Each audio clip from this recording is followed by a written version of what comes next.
Hello, and welcome to the 3Up Moon live stream, everybody. Welcome. My name is Matt, otherwise known as 3Up Moon. Today is Thursday, March 11th, 2021, and we're doing a continuation of our stream yesterday for Mario Day, which is March 10th. Yesterday we did a randomized run of Super Mario Bros. 1, and we beat Bowser. We randomized all the levels, all the enemies, all the items, that sort of stuff. And it was totally playable. We used the seed of yesterday's date, so 03102021. And then we tried Super Mario Bros. 2, and we soft locked right in the first level.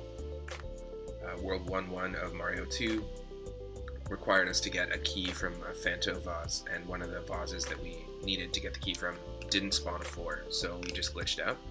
So we basically, the randomizer killed that run with that seed. And then we had Super Mario Bros. 3. We ran that whole game and beat Bowser. That was also beatable. And then we went into the Gameboy territory, Super Mario Land 2, 6 golden coins. It was very fun. You can check out the VOD on my channel, or if you're watching after the fact on YouTube, you can just click that subscribe button, and I upload every single one of my streams to YouTube. To those that are watching, thank you for tuning in live, and thanks for hanging out. We didn't have time to continue the 5 games that I wanted to play for Mario Day, and the last game was Super Mario World. As you can hear, some of the remixes we're listening to are all from that game. So using the same seed, 03102021, we're going to randomize all the levels, the enemies, the boss health, the palettes, the music, all the power-ups, and we will see if this is a beatable seed. Stick around, the game will be up shortly.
Before we pull up the game, I just want to thank the most recent followers of the channel.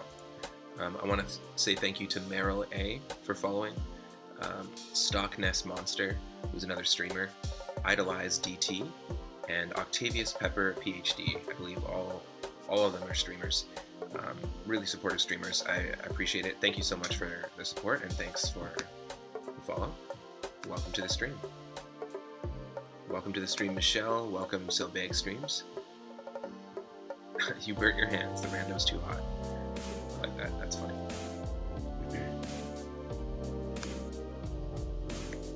I also want to say thank you so much to Jamsters, another retro streamer, for the raid last night. A couple of times now, I've got a raid as soon as I finish streaming. But right at the end of the Mario Day stream, we got raided. I really appreciate it. Thank you for doing that.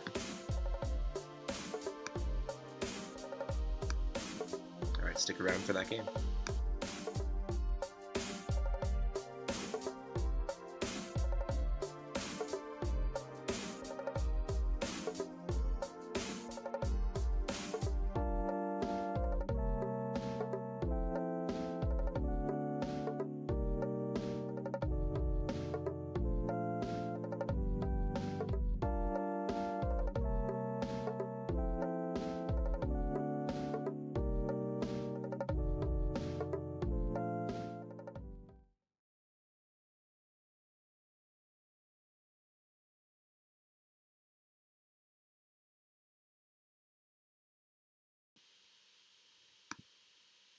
Hello, hello.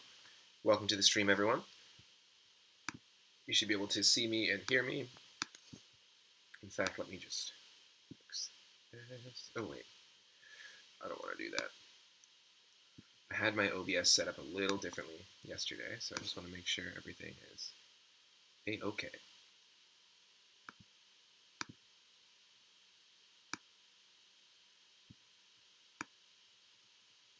Let me pull the game up, and like I said earlier, the seed that we're running with for Mario Day is just yesterday's date, 03102021. You see it on the bottom of the screen, and all the runs that we've done so far for this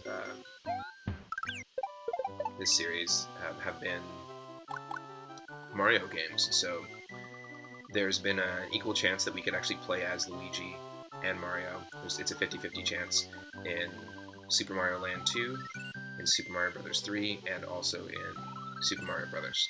So we just happened to get Mario every single time. We got Luigi for Super Mario World, which is nice. As always, we'll use the third save slot and dive right in. Let me know if I need to change audio levels, that sort of thing.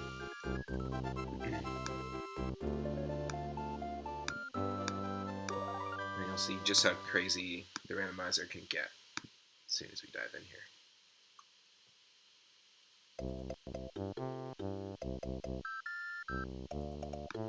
Just try to equalize that balance there. Cool. I think that's a bit better. Alright, so we've got Larry's Galaxy C and Larry's Galaxy question mark. Let's take on the question mark. Everything, including the level titles, are randomized.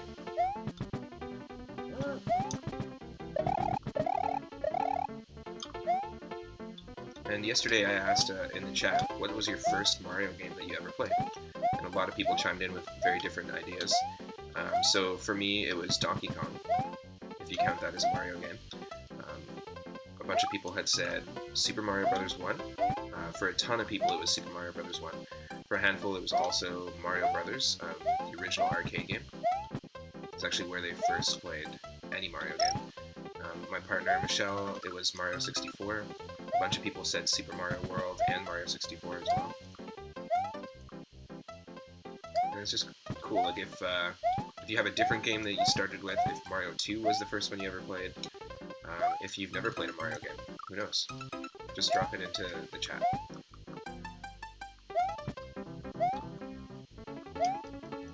Yesterday there was a lot of games on Switch that were on sale, like Super Mario Maker 2, which is really cool. Luigi's Mansion 3. I believe we're going to find ourselves. What are we going to find? A 3-up moon. Oh, perfect way to start the stream. First level.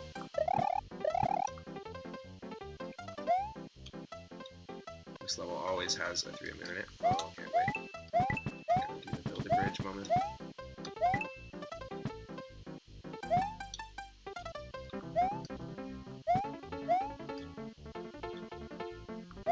I was playing Super Mario Maker 2 yesterday, and it feels so different than this. There's so many things that are reminiscent about the controls and the feel of Super Mario World when you play a Mario Maker 2 Mario World level. But they're just like, it's a completely different control scheme, it feels like.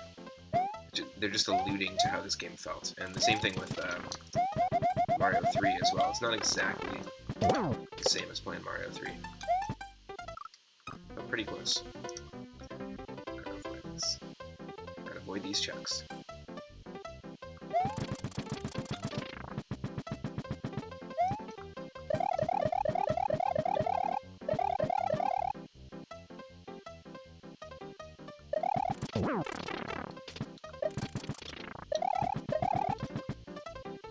Let him fall.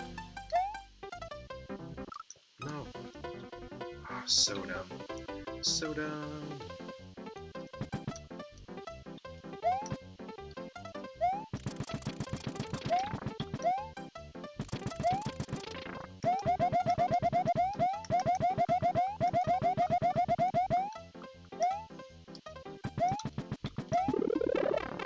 No.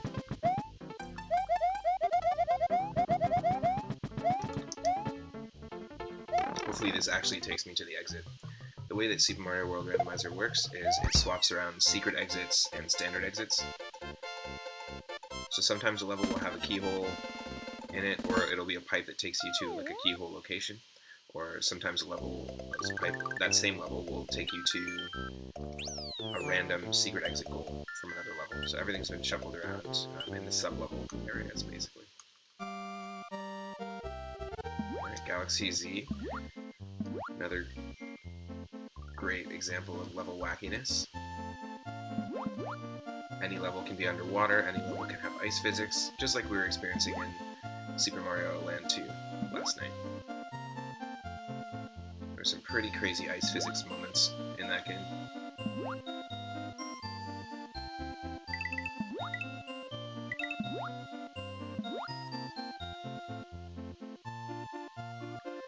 I always love taking advantage of the fact that when you're underwater and you're holding an item, you move fast. I also was mentioning last night, I really like the fact that games like Mario Galaxy, Mario Sunshine, and Mario 64 alluded to the fact that you move faster underwater in this game when you carry a Koopa shell, and incorporated that into the game. There's a bunch of underwater levels and quests that you need to like find a green Koopa shell for so that you can get. Look at this. Look at this perfectness right here. 2 3-up moons. Literally our first 2 levels we find a 3-up moon each level. If that's not the perfect Mario Day scene, then I don't know what is.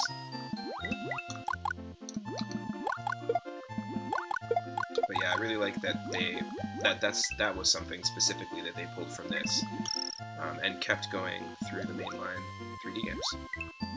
And I haven't played Mario Odyssey, but I'm 100% sure that something like that occurs in that game. There's a lot of different levels in that game.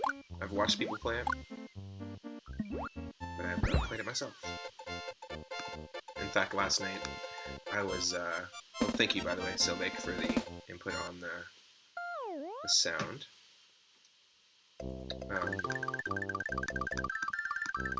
But yeah, last night I had a blast playing the original Super Mario Bros. 1, so I think I'm going to do a lot more of that randomized on the channel. It was super fun. The way that worlds work is that basically a world can have more than 4 levels. It can have 1 level. World 2 and World 4 and 5 were 1 level worlds, because when you reach a castle, that basically, once you beat it, it takes you to the next world. So World 2 was just 2-1 was a castle, and once we beat it, we went straight to World 3-1, but World 3 had like 6 or 9 levels. It's pretty cool. I just really like the way that works in terms of the way it randomizes. And I just had a blast playing using the original physics of the first Super Mario Bros. It was really cool.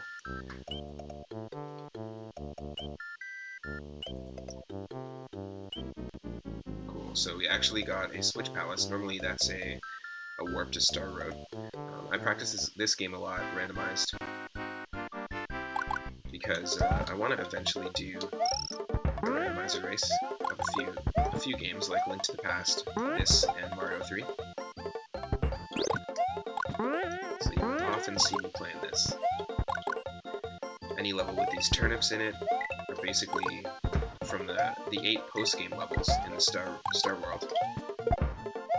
After you beat Bowser, you can unlock 8 extra levels called Tubular, Wacky, Totally Awesome.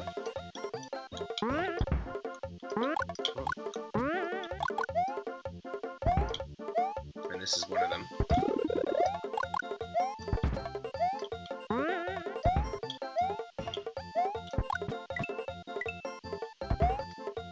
It does normally have bullet bills in it. Oh no. So dumb. Start over.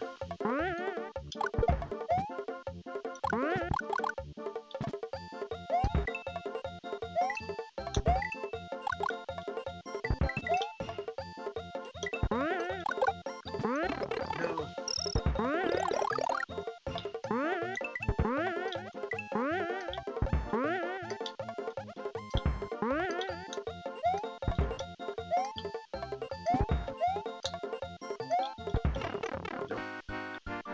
so dumb.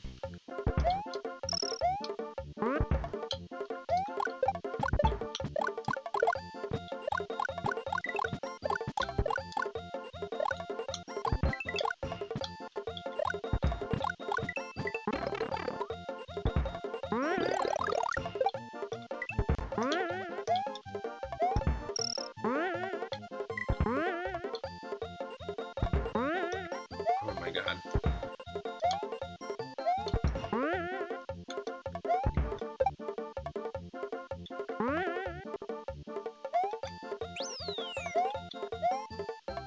This is crazy. Oh. No. Super, super dodging. Dodging, but not dodging, you know? Holy crap. 4, 5, 6, 7, 8.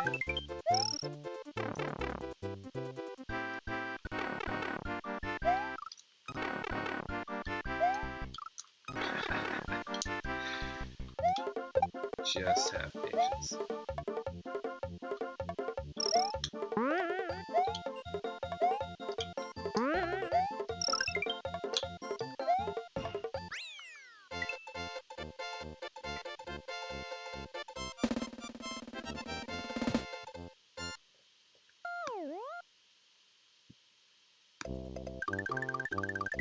Everyone's having an awesome Thursday so far.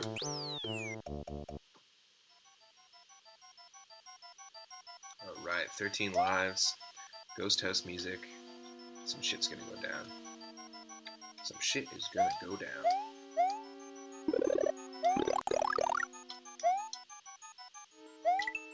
Can you believe that we're gonna find 3 3-up moons in the first within 30 minutes? Because yes, this level does also have a 3-up moon.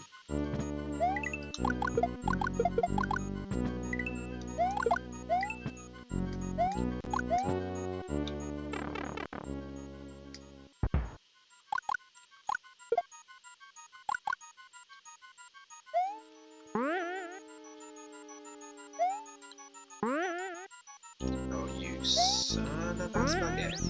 There we go. Son of a beetle. Who, Danny Harrison, Julian Lennon, Sean Lennon? Who you talking about? Who you talking about there? You son of a beetle.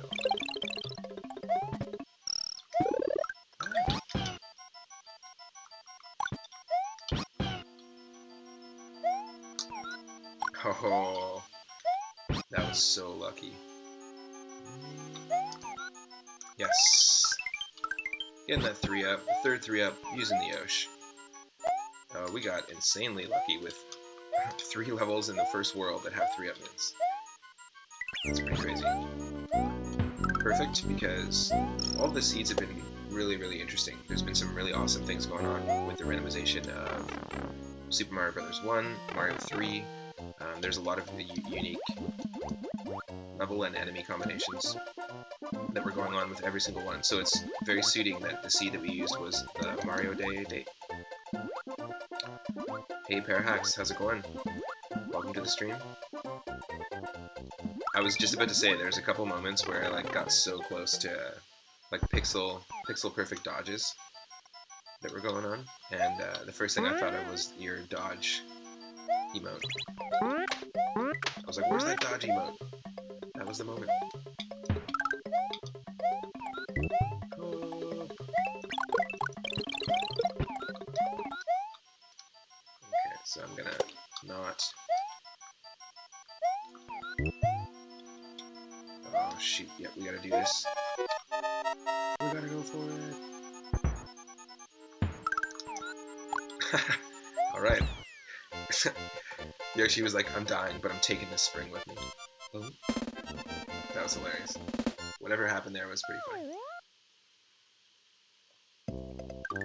And that was something that had nothing to do with the randomizer.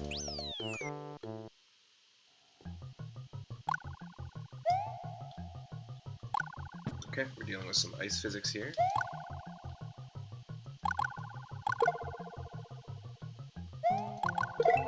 The game can give you the standard vanilla ice physics.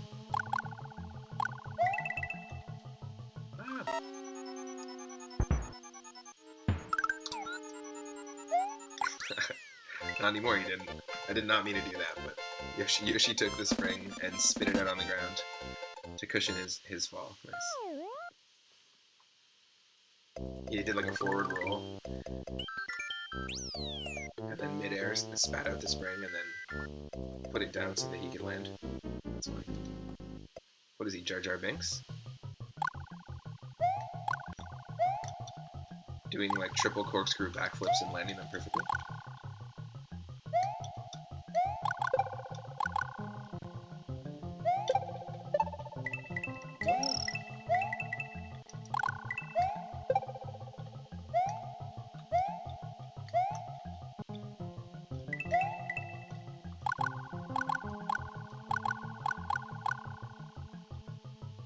So yeah, we just started, and we already found three unknowns.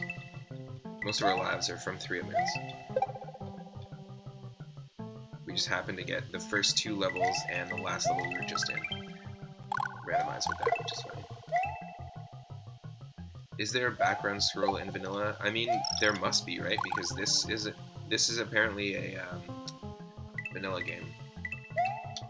Do you think it's actually moving that fast? No, because if we jumped, we'd just fly off if there's actual like physics going on here, aside from the vanilla physics. I'm not sure, but you should look into that because I know that you're working on a Super Mario World ROM hack, and creating your own levels right now. You're working on your second one, and there's got to be like a way to access that level because that is a vanilla level. I actually don't remember it from playing it as a kid. Okay, so we go from Larry's Galaxy to Pizza Plains. They both still sound like pizza places. You want to head down to Larry's Galaxy and get a slice? And there's like nothing like space-like or majestic about the place at all. It just has a really cool name. Well, I guess in Toy Story there was Planet Pizza. So that's it. Yes. Yoshi in the cloud with Luigi.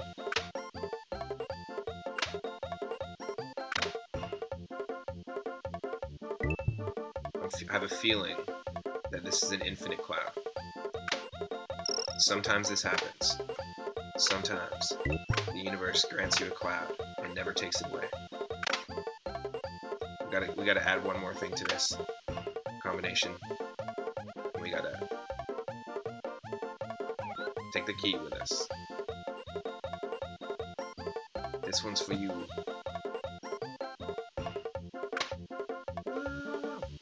Yes, it's infinite.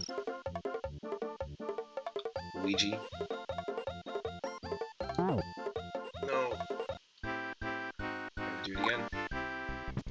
That totally sucks. And hold on, my screen froze there for a second. Okay, so we jumped on Blacky 2's head with Yoshi. Or no, just like that. That's how we did it. Interesting. So we just jumped on Lakitu's head with Luigi. Pretty simple.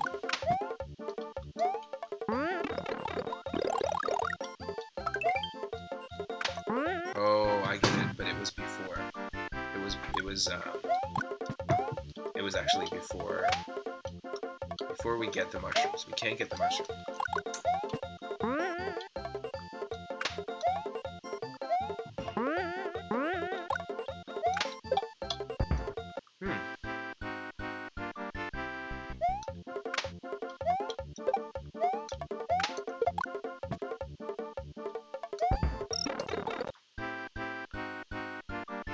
Hold on a second here.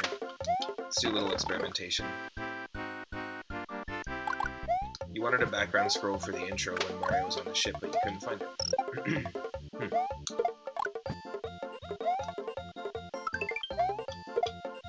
No! Just want to see if we can actually re-accomplish what we did there. Or if it was just a gift from the Mario gods and we squandered it with our save state.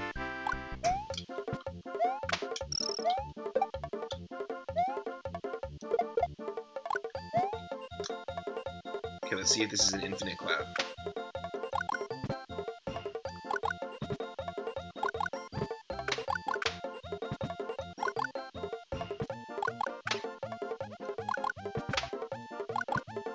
Yes, it is. Interesting. No, it's not. Holy crap. So it was infinite when we had Yoshi. I wonder if we can make that happen again. Okay, let's see if it's infinite now. Now that we got Yoshi. Nope, it was just that one time. It's just that one time. We squandered it with a save state. It's alright.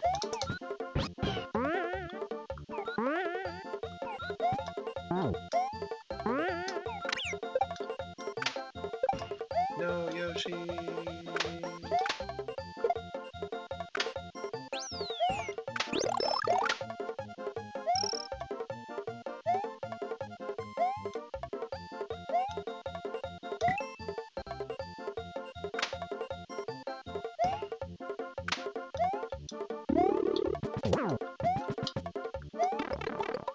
Yo, screw you. Screw you, Lakitu.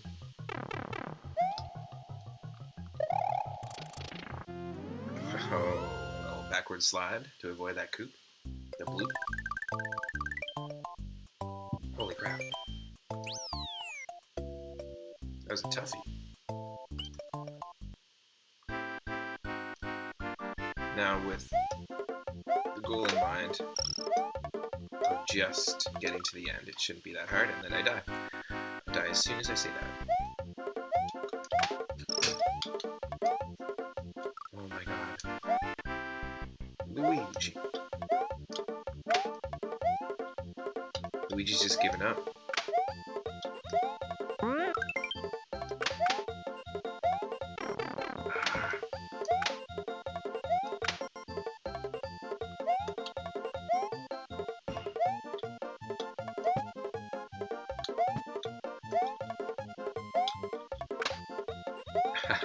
Just there to taunt me. That was terrible.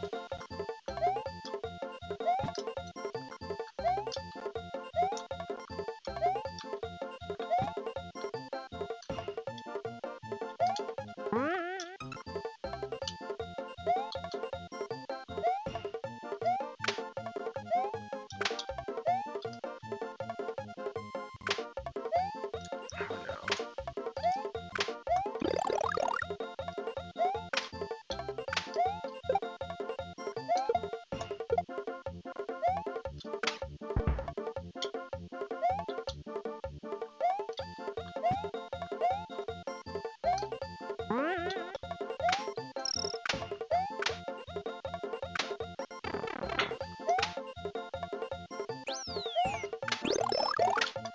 Oh my god. I said it was going to be easy to get to the end. What the hell was I talking about?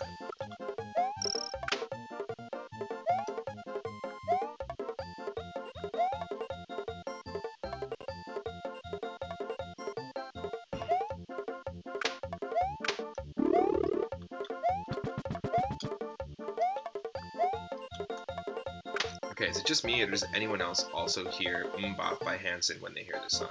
There's a lot of melodic similarities I've never ever put two and two together on, but oh my god. There's some stuff going on there. That song specifically, and Mbop by Hanson. Some musical voodoo. Melodic recycling.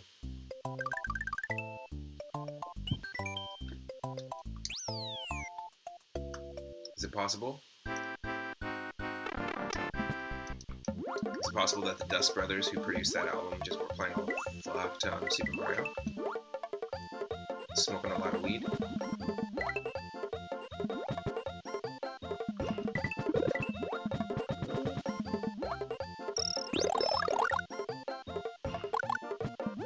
It was the 90s. It was the 90. I guess this game came out in 1990, so it was the 90. Right? That's fine.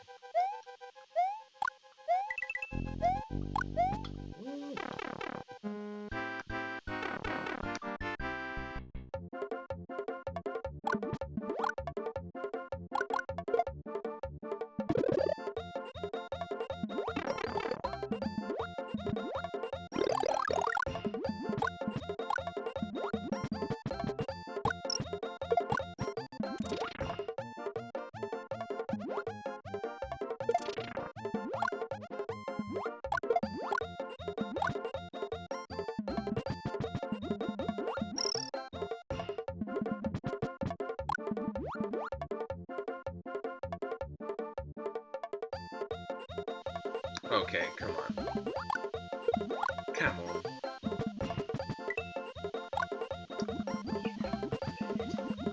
Where the hell is this? I need this preview switch.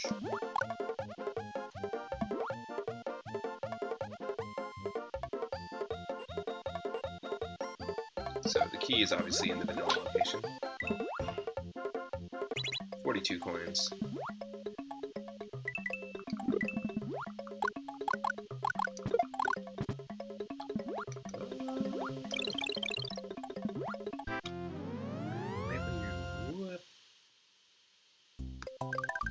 Cool. Pizza Temple Z.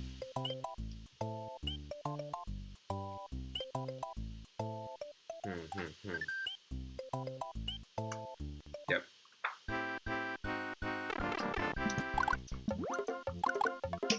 I prefer Pizza Temple GT or Pizza Temple Super.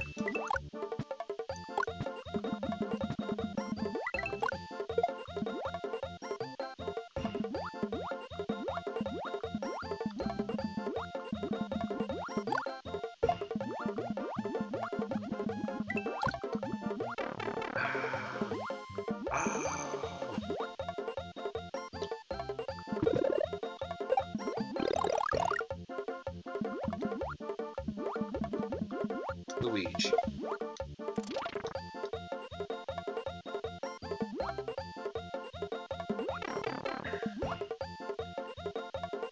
I think it's very suiting that yesterday was Mario Day, and all the characters that we had a 50-50 chance to get either Mario or Luigi in any of the randomizations. And we got Mario every single time. Luigi was even playable in Super Mario Land 2 using the randomizer that we were using. But today, because it isn't Mario Day technically, we're just continuing using the same randomization seed. It was like, no, you get Luigi.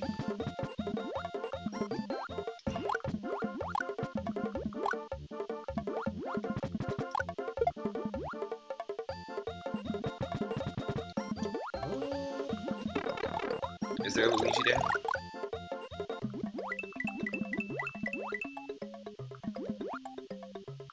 Oh yeah, it's the 61st of Louis-vember. L-U-I-V-E-M-B-E-R.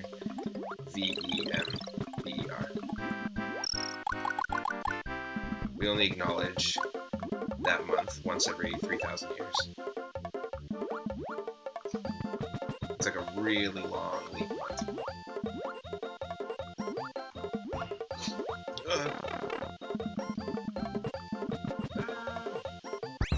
What is going on in the chat? Michelle, double hydrate and posture check. I will definitely do that. Thank you.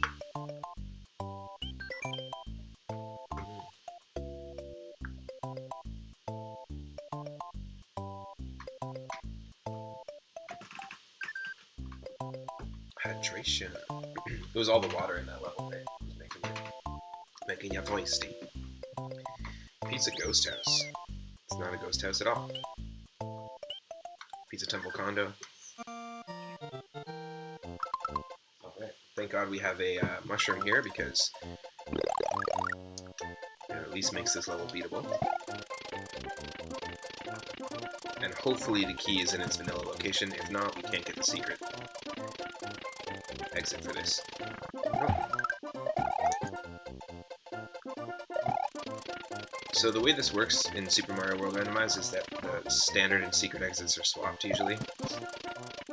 And what they give you on the overworld is completely shuffled around as well, so there's no guarantee that getting both exits is even going to give you a path that you haven't already unlocked.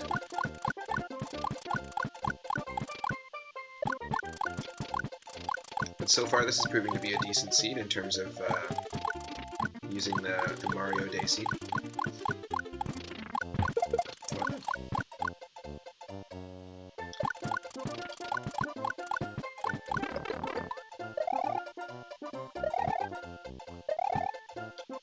Oh no. No.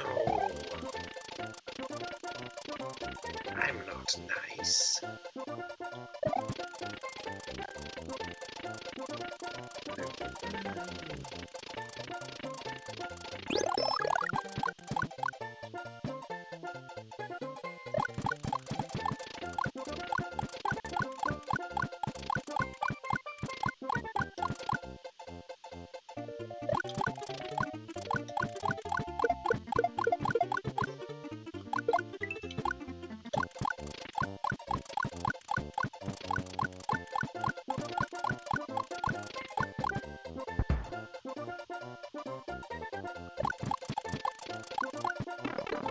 Yo, buddy.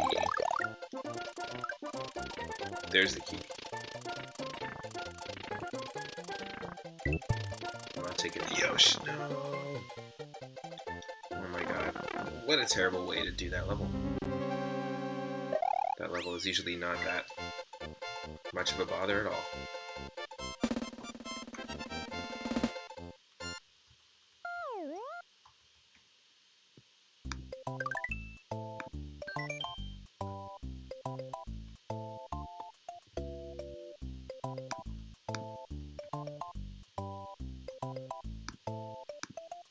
Hype warp.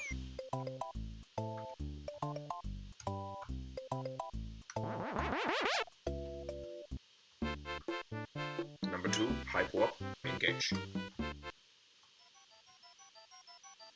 Computer, Super Mario World, hot.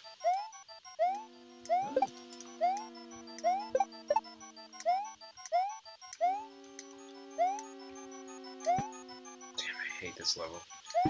Hate this level. Like, what a dumb level. What a dumb world.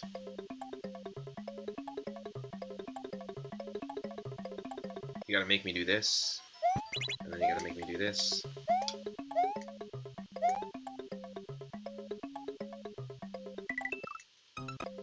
Alright, oh, it stopped at the worst possible spot. Okay, great.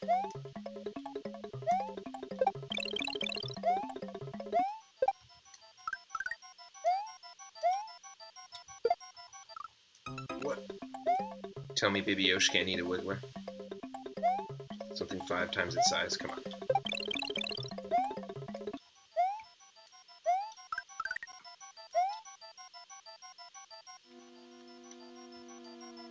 That's what I thought. It's a hungry Yoshi.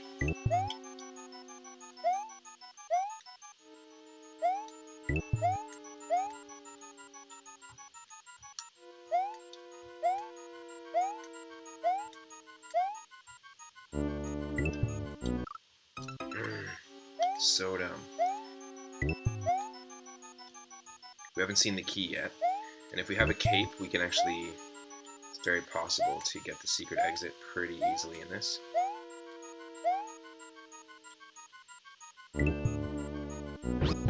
Okay.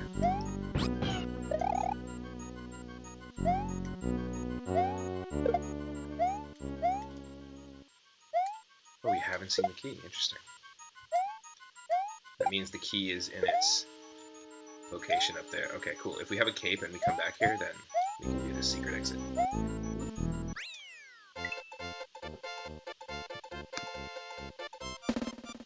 What's that emote? Hype. Nice. Is that the hair? Is that like Super Saiyan blue hair? Nice. Does anyone ever remember there was a fan-made comic called Dragon Ball AF? And it was just like a bootleg comic. And they continued the story of Dragon Ball GT way back in the day, and they tried to design a Super Saiyan 5, and it basically just looked like Super Saiyan 3 with the colors of Super Saiyan 4, but then they pressed Control-I on Photoshop, and they inverted it, so all the the hair was like silver and like blue. I flubbed up. I flubbed up.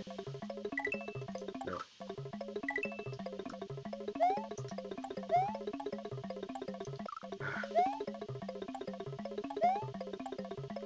We can do it still. We can still do it. Yes. Why'd I come back to this level? That was dumb. Oh, that's why. Because we beat it and then it gave us no progression. It revealed nothing. I get it. So if we get the cape, then we can come back. Certainly come back. And get the exit there. So for now, we don't have any more Star Road or Hype Warp levels to do. Pick up that Ghost Mushroom. This makes me think of Super Mario Galaxy. Mario turning into Blue Mario. That would be a really cool power-up for someone to implement into a Super Mario World ROM hack, if it hasn't been implemented already into one.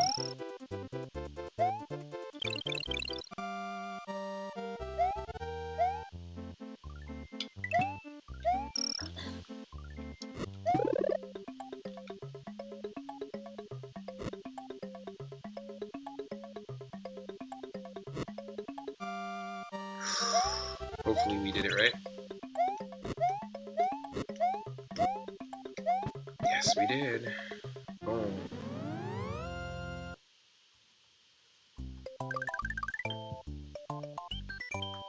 Alright.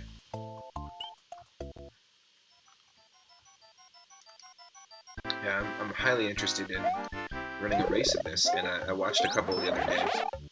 I usually watch a lot of Zelda Ocarina of Time races, randomizer races, Link to the Past randomizer races, and Super Mario Bros. 3 races. And yeah, I'm becoming more and more into wanting to maybe do a race on stream. I think Oosh from Grimbomb's channel was interested in it, so we might do a race on both of our streams.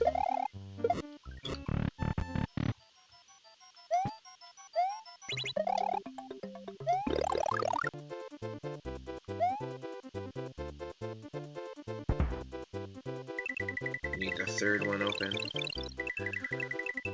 Okay. Right, that's the third one. 1, 2, 3. Great boss music. Sometimes the Eries that go side to side will randomize as another line of Boo Buddies, which is interesting. That happened in another randomization seed of this game. But as you can see, sometimes you get boss music that just really isn't boss music, you know? Or maybe it is. I'm gonna avoid that line of boos.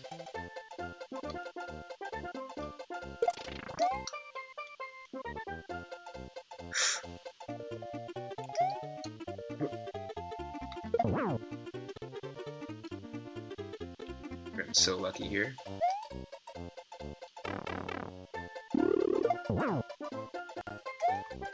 Random health, so we don't know how many hits it's gonna take here.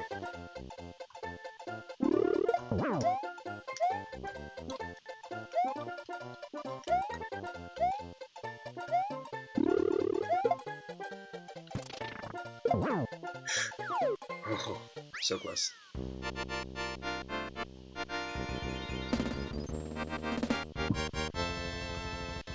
Crazy, but also really cool. The Boo boss fight in this game, just in Super Mario World in general, is always, in my opinion, it's the best boss fight in the game. Even better than the Bowser one. It just requires you to, like, do a lot more active thinking than the Bowser fight.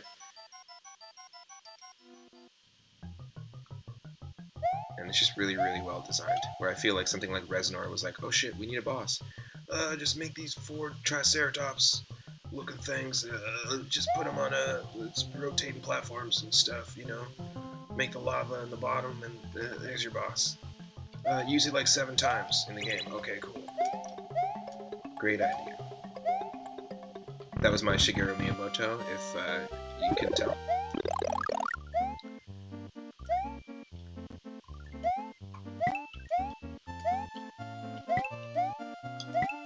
That was my best Shiggy impression.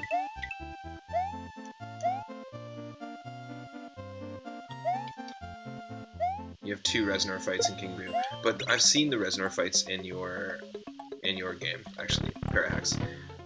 But you added more to it. You actually bring the Reznor fight closer to what the Boo fight is in the Big Boo fight is in the original Super Mario World, because you're adding a few things that aren't too difficult, but also, look, I've watched Two Tone do the Reznor fight as well as you on your stream, and I feel like it gets you to that level of having to have a little more active thinking rather than just like hide under the platforms and just hit them real quick.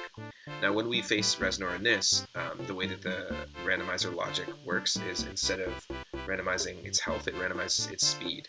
So we have actually had to face Reznor underwater at like 5-6 times its speed. So interesting. Interesting. Interesting indeed.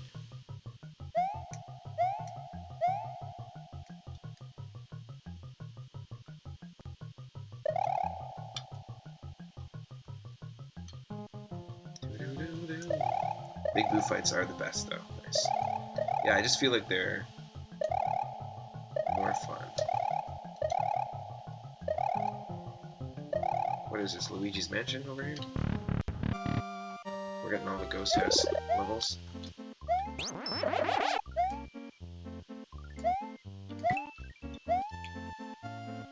Oh, it doesn't matter if we beat this now. I just realized.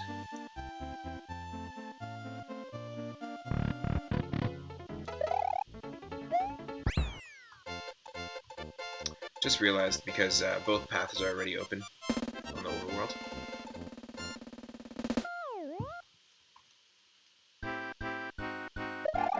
Okay, what? We spawned above the bonus room.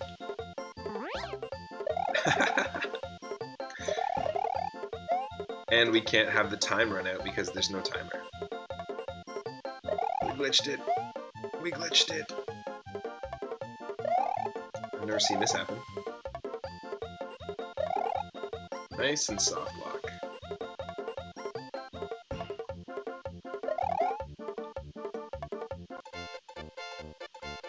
Damn.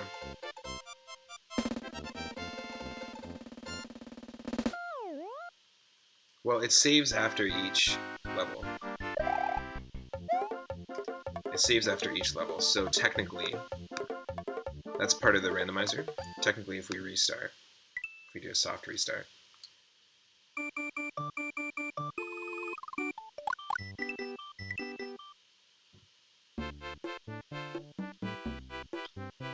Okay, let's just forget that that happened. Let's just forget that happened. Is this the one we came through? Yes. This is not the ghost house you're looking for. Sometimes in King Boo, levels will take you to the bonus as well. Yeah, because I think you still, no matter what, coins, or like the star points that you get from hitting the goal at the very end of the game, I feel like in this, they don't accrue on the, like, it says 15 at the top. Those coins will still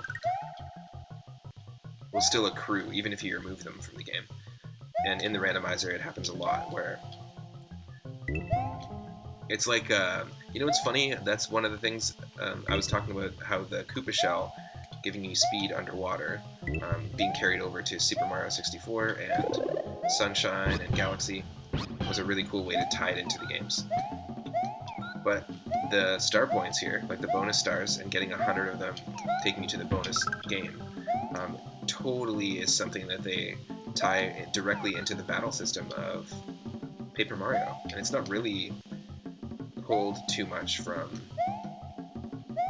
Super Mario RPG in influence, but you get 100 bonus stars in battle, and some shit goes down. I think that's how we level up, right? Oh, interesting. Interesting.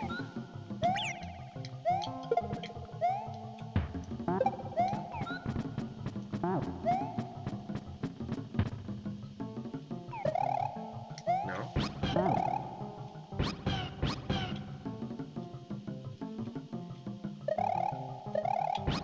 Oh, we had it. We had it. We had the Yoshi trick.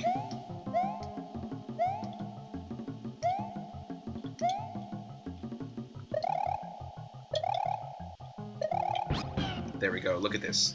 So you spin jump, and somehow... No!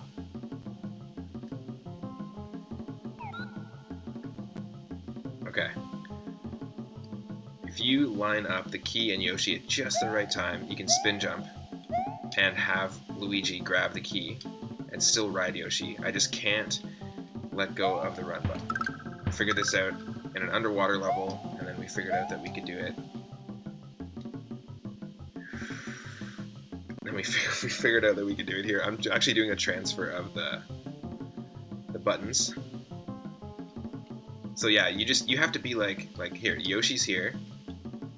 The key is on the exact same tile as Yoshi. And then you have to be here. Like two specific tiles to the left. So Yoshi's here, and we're here. Or we're here. It'll work. And you have to spin jump. And do that same grab that we just did there, but also land on Yoshi. Okay, ready? And then now... Oh, okay.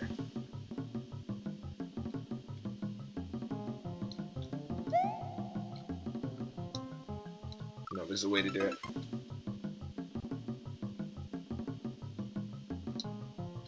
No.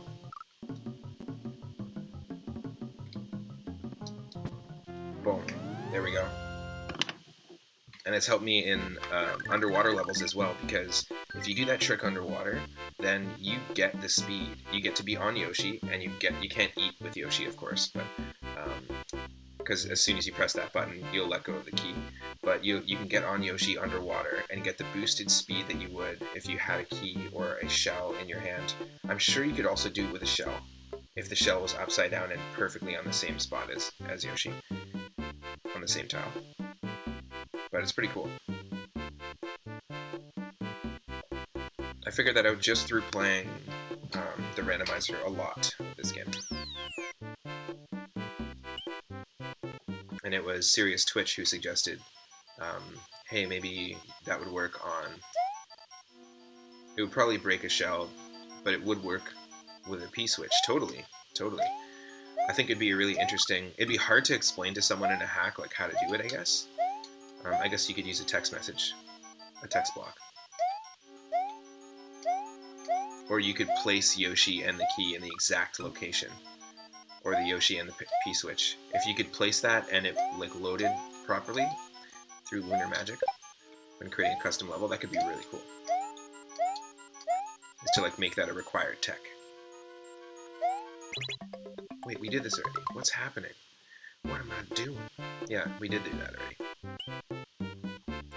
That's it. That is it. Nothing to unlock here, nothing to unlock here. Move along. Pizza, ghost, house.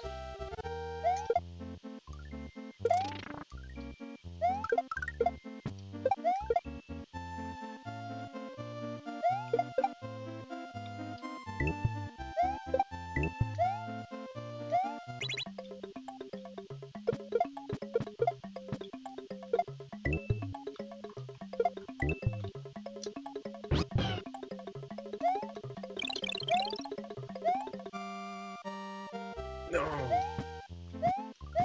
I waited too long. I wanted the Yosh. I shouldn't have done it. Shouldn't have done it. I waited too long. I think we gotta do this.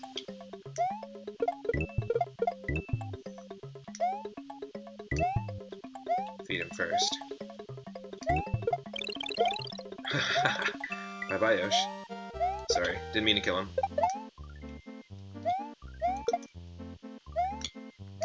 No! Nonsense.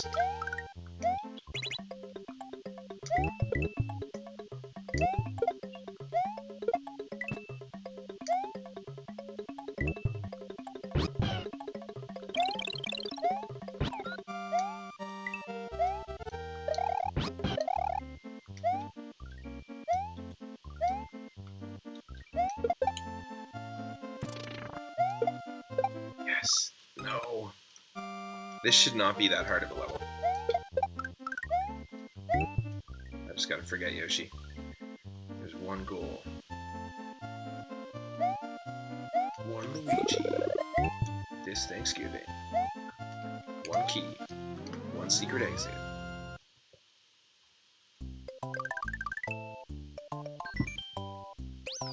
One standard old star warp. Ooh, not so standard actually. Interesting. Cool, so this is what some people call Super Famicom World. This is the 8 post-game levels. It's called Super Famicom World, I guess, because it's got the Super Famicom logo in the sky. And yeah, it's 8 post-game levels. 2 of our castles and boss fights with Koopalings are actually here, which is funny. And normally you can't access this until post-game. In the vanilla Super Mario World. But that's pretty cool. That's we need a cape to be able to beat some of these other levels here. I guess this can be the Yoshi run here.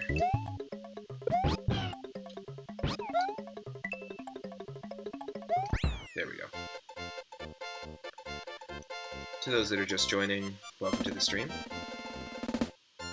We are just continuing our Mario Day stream from yesterday, where we randomized, using the same randomization seed, a version of Super Mario Bros. 1, 2, 3, Super Mario Land 2, 6 golden coins, and this is the last game on the list, Super Mario World.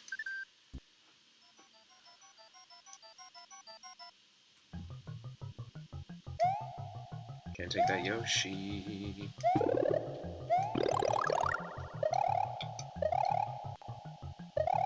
You can actually spin jump on the line of boos, but only the very first one. Only the very front one, and they're very fast. But you can do that. It's really tricky. That's another great idea for a level, if you want to try and get people to get really precise with their spin jumps. I think it's a very short frame window.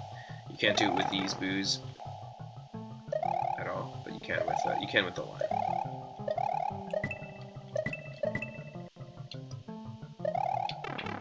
See, we did it again. We did get hit, but we did do it, so it is possible.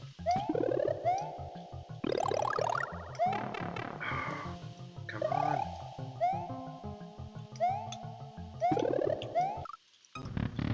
So dumb.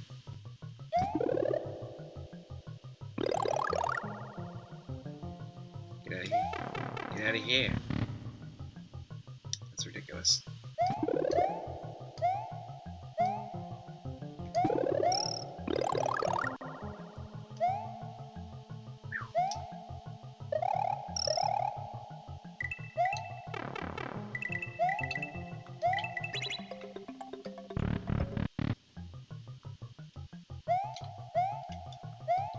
Yeah, I think they're just a trail of boos.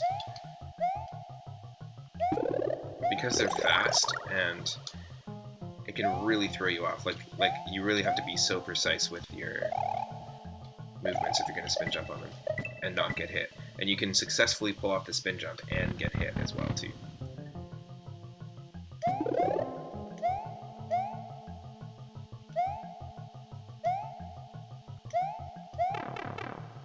Screw you. Ghost ceiling is what it's called. Interesting. Oh, cool. That's the ghosts at the very top. That's really cool.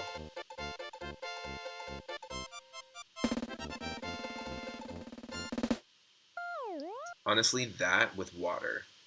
An underwater level with... And it's very possible, obviously, with the randomizer. It shows you that it is possible. So it would be really sweet to fill a room with water and have those boos, because those boos, like the boo ceiling, they move real fast, and you can't move slow. It's kind of like what Oosh was saying yesterday about thwomps. Maybe you have to grab an item and speed through these boos underwater. But maybe not like the sunken ship level. Nice, that's really cool. Underwater is just a physics thing. You can turn it on for any level, just like ice physics. Awesome.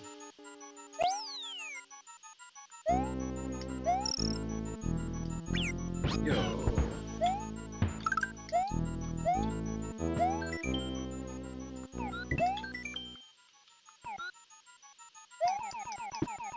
Yes. So the red Koopa shell gives us flight, which is awesome. Speaking of flight, get a little bit of height with that cape. I asked a bunch of people yesterday what their favorite power-up is in Mario. One for me has to be the cape, and also the Tanuki, the full Tanuki suit from Super Mario Bros. 3.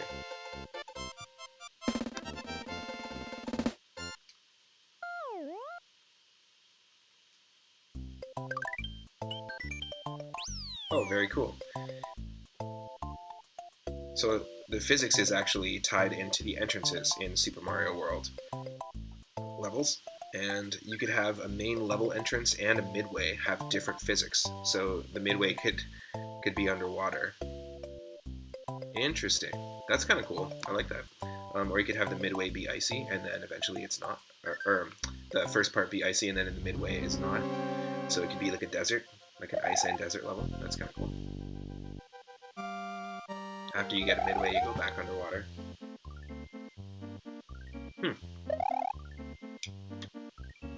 This is what I mean. These randomizers can be really inspiring, as well as just visually, like through some of the palette swaps that we've seen in the first Super Mario Bros. And in Mario 3. There were some really, really cool.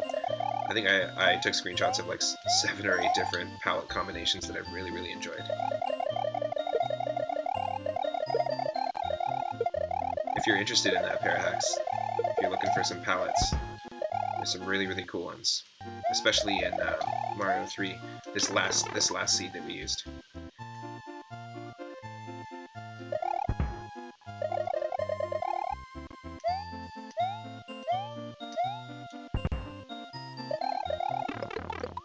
No, come on, have patience.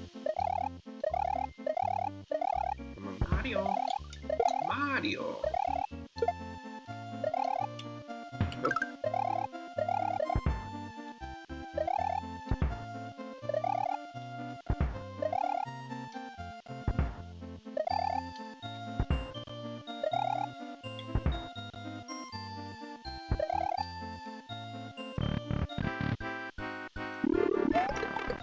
Okay, so speaking of Reznor,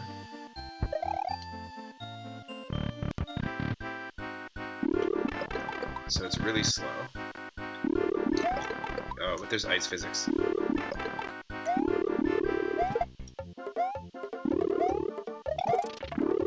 So this is basically like the equivalent of it having like 1 health, because it's moving extremely slow. But this level could have ice physics, water physics, and it could be moving like ultra fast. And also their speed affects how often they shoot fireballs at you as well, so not just the speed of the rotation of the platforms. Alright, 2 worlds down. Calzone Cave. Entering the Calzone Cave.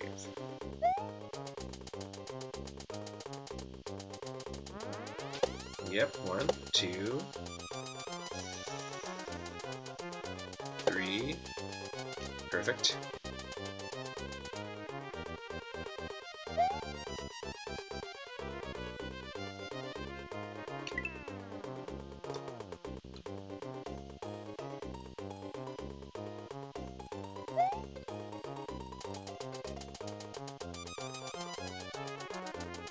Yes.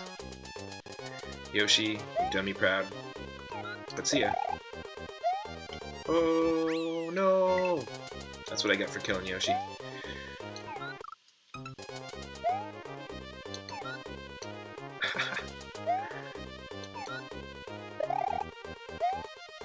There we go. Our 4th third up of the stream. Basically an hour in. Pretty sweet. 4th 3 up. The thing is, if you design the level with that midway and entrance quirk, you would have to build it in such a way that it would work with both normal and underwater physics in the same level. Cool. Doing the same exact level underwater and normal is the cool part of that idea. Oh yeah, totally. Well, it's like a water temple concept, right, where you drain the water. That's a really cool idea. Like maybe make a place inaccessible until you fill it up with water, like the Swamp Palace. Like the the Swamp Palace dungeon in Link to the Past, or the Water Temple.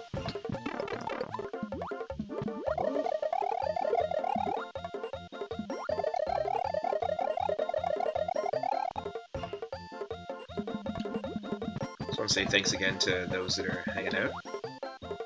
Hope you're having an awesome Thursday so far. I think the only way to make that concept work is if you start with no water and then with water. Cool. Could work either way. Nice. Yeah, it just depends on how you design it, right? Like you could have a level with tons of stuff, like vertical stuff and little nooks and crannies, kind of like this level, that you can't access with normal jumps. But you can, once it's filled with water, you'll be able to. Yes, I had a feeling. I don't know why I had a feeling the key was here. Like, tucked away in the corner.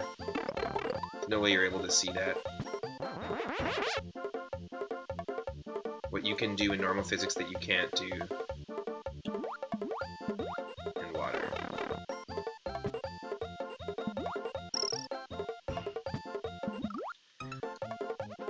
Well, what you could do is you could have, like, maybe the switch that drains the water could do something else as well. Like it could, maybe it's like it works like an on and off switch, or the on and off blocks in Super Mario Maker 2, where when you go from water to no water physics, maybe it also opens up a couple of like blocked off passageways, so it just creates a little bit more of like a maze-like vibe, if that makes sense. Like there's a couple walls that open up. Oh my god. Get out of here. Get out of here.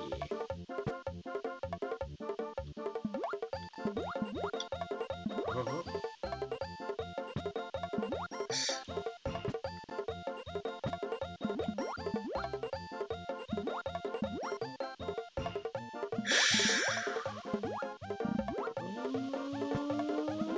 Holy crap. Holy crap. What does that give us? Is that our top secret area?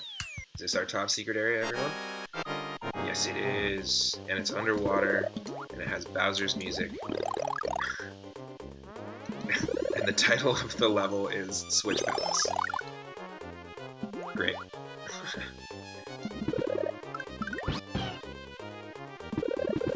Yes, at least it gives us two caves. Bye-bye!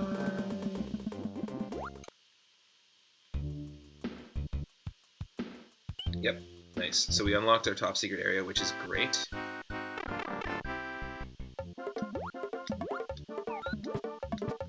We gotta beat this the standard way. Oh, actually, hold on a second before we do this. There is a secret exit that we could not beat in the Star World. So let's just take that on real quick. That's the vanilla way to do it. No, not that one.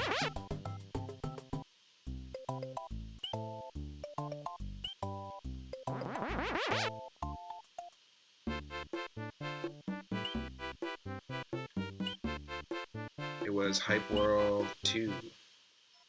Yo, yo, Grim. Oosh, how's it going?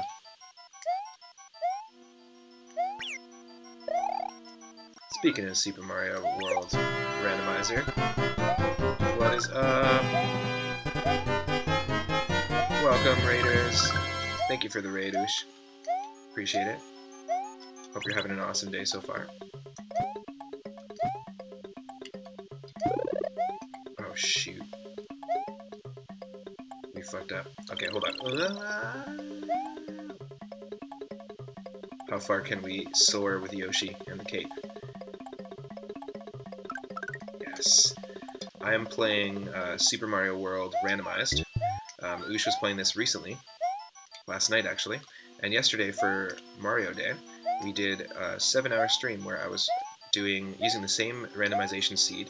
I was doing a run of Super Mario Bros. 1, 2, 3, Super Mario Land 2 on Game Boy Color.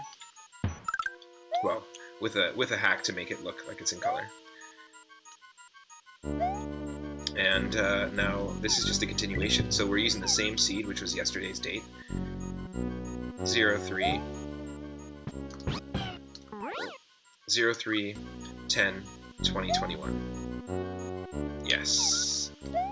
And we get to keep our Yoshi.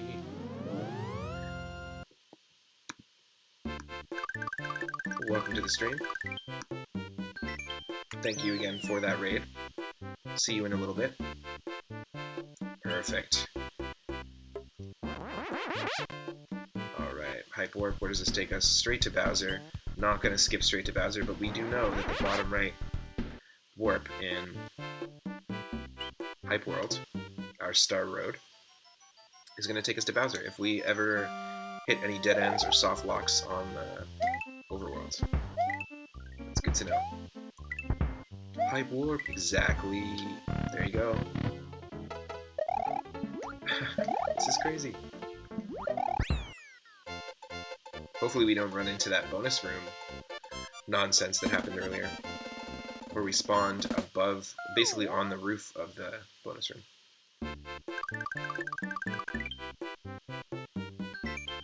Oh, cool. There's another exit. We might get another Switch Palace here.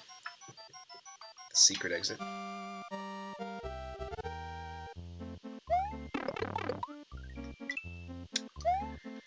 Oh, that's annoying. That one's annoying.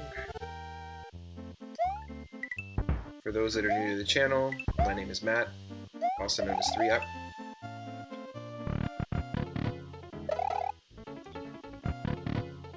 Nope, nope, nope, nope, nope, nope, nope, nope. I want the secret.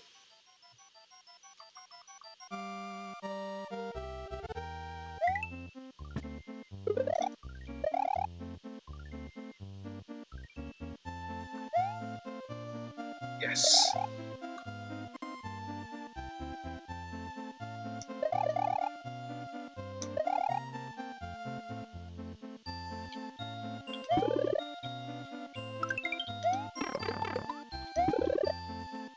So it's not a 3-up, but it is 3 1-ups.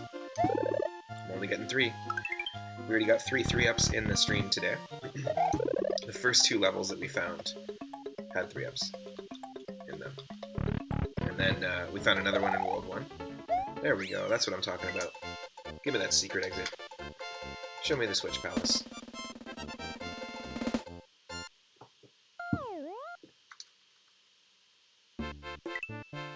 Oh-ho.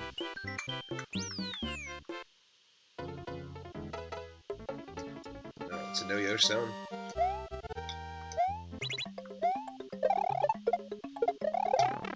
Oh, damn it. I always forget that the yellow Koopas jump when shells are shot at them.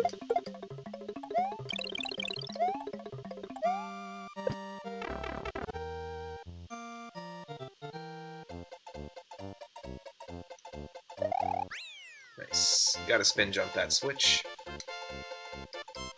So we got pretty lucky. In place of the vanilla location for the yellow Switch Palace, we got the green Switch Palace, and then we just found our second one. It's not very often where the seeds in Super Mario World randomized will give you your top secret area, which we've already found, your warp to the 8 post-game levels in Star Road, which we've already found, and all 4 Switch Palaces. It really doesn't happen that often. And the last 3 seeds on my YouTube channel, the 3UP YouTube channel, there's a full playlist of every single practice run that we've done of this game, Super Mario Bros. 3, and A Link to the Past. Pretty much every single stream that we've done on the channel is there, minus a few of the early ones. But there's only been, in over 20 or so seeds, there's only been a few situations where all those things were accessible, and they were in the last few attempts. And so hopefully we can have that happen here. Which is pretty cool.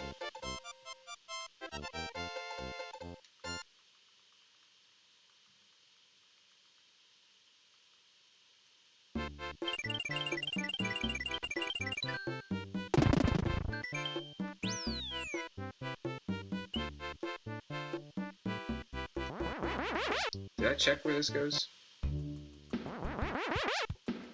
Cool.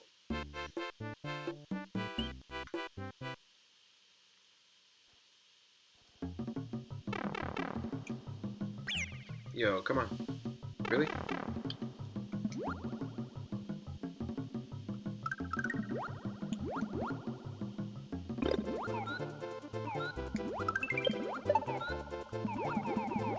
Nice. Flying and swimming Invincible Yoshi. All the fish here have turned into bullet bills.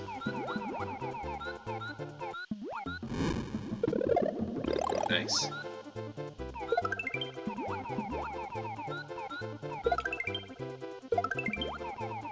Ooh, somehow my 1-ups carried on from the last Starman. That's weird. It's a weird glitch. Yes. Somehow. Okay, that was weird. We definitely know that the key is in its vanilla location.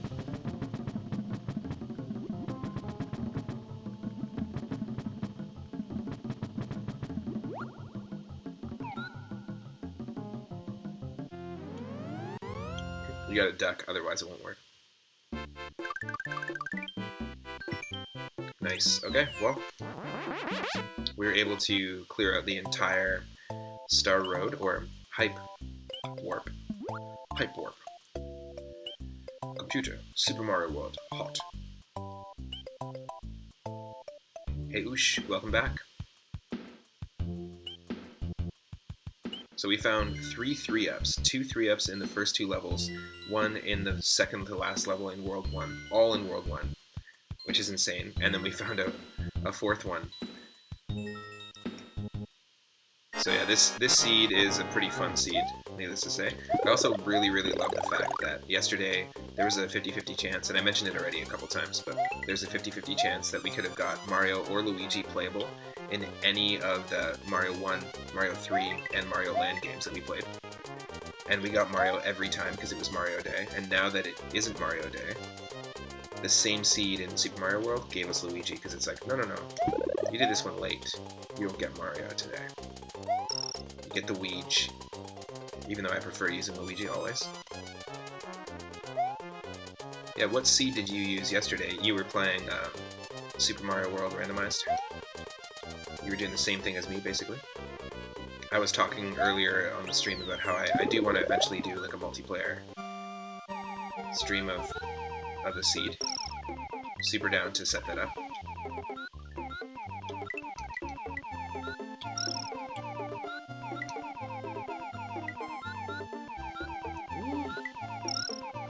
Nice.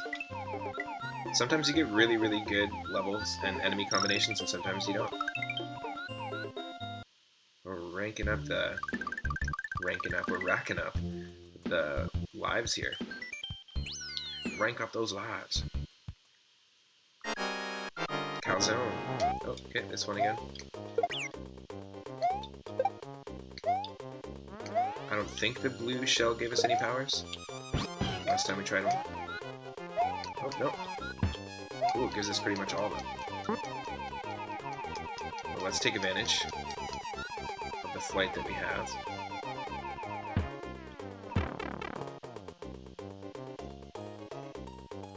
Yes. You almost thought it wasn't beatable. That's how I felt about the Link to the Past randomizer that I started a couple days ago. But then you figured out where the hammer was. Thanks for doing that, by the way. Oh yeah, we know where that goes. We can actually make it to Bowser right now by star warping right to his castle, but I'm not going to do that. Oh, did you actually check? That's crazy. See, I don't go that far. There's an option in the Super Mario World Randomizer where you can essentially you can check to have water added to any level. You can check to have ice added to any level. And even a water level can get water added to it, and it will add a tide that will be fast, very rapidly pushing you to the left. So you have to swim against the current, which is really difficult. But there's one option I've never been brave enough to attempt, which is remove water from water levels. So standard water levels don't have water in them, and then you have to figure out a way to traverse them. It's really funny that you say that, because Parahax was just talking about a concept in which playing around with entrances and midways in a Super Mario World level in Lunar Magic can actually potentially give you the ability to have the first half of a level be underwater and the second half not, and vice versa. And we were just talking about how, like, difficult that might be to pull off. Like, it would all depend on the design of the level, but there's a ton of water levels that I don't think would be possible. Or are they all possible? Who knows, right? Pretty crazy. Yeah, I'm not that brave to try and take on a water level, but dry.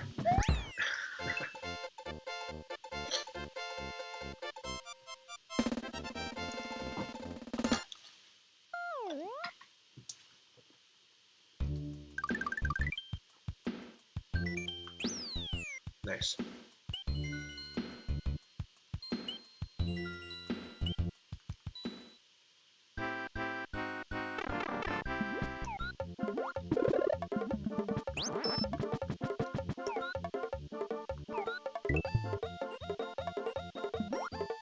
I did the Yoshi trick with the key that I figured out over the course of my runs, where you can spin jump and grab the key as Mario or Luigi, and then catch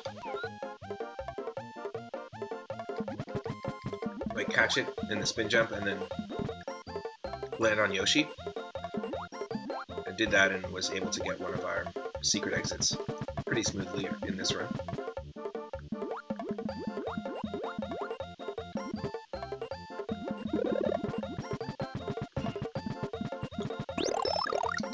Just 1 second here. I'm just going to check something. I'll be right back.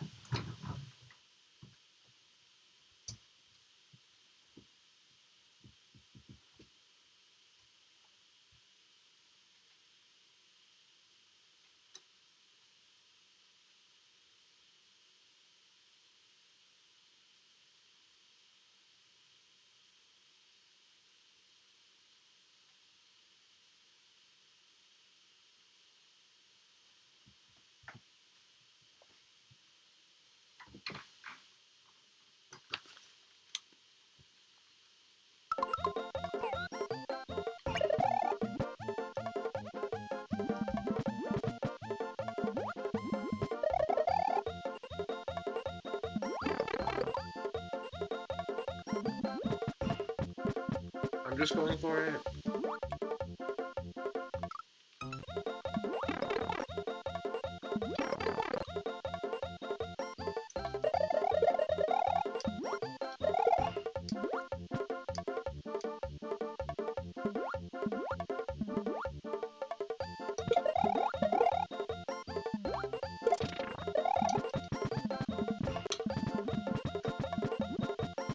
Hey, Michelle. Hello, hello. Thank you for the moons.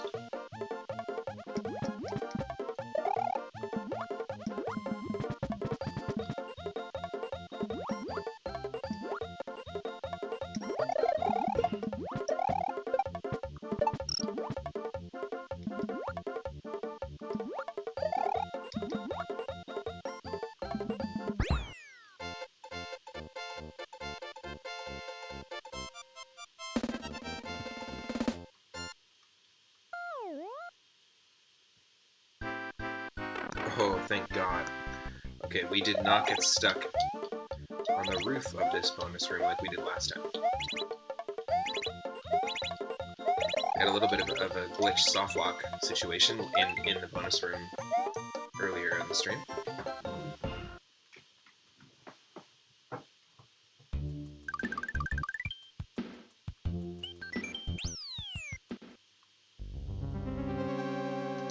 Nice.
Oh, shoot.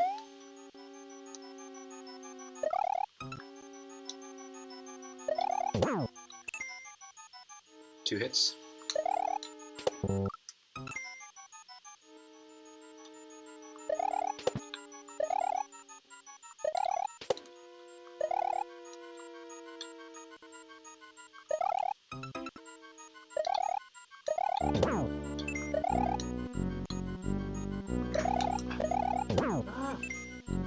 How many hits is this going to take?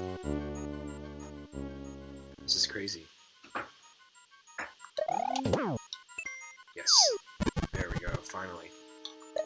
It was like 6 hits.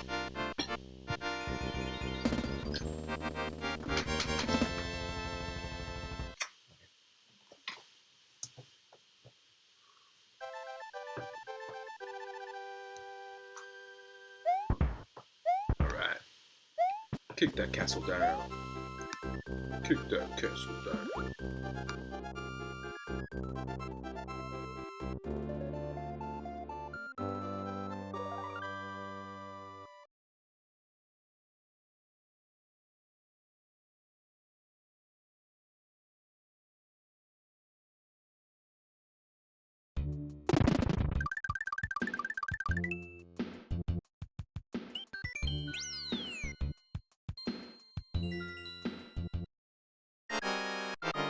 That was actually our first Koopaling battle. We've taken on a Reznor, and we've taken on a Big Boo boss fight at this point. But that was the first Koopaling. We know that both of the, or two, not both, two of the castles are in the post-game area in Hype World.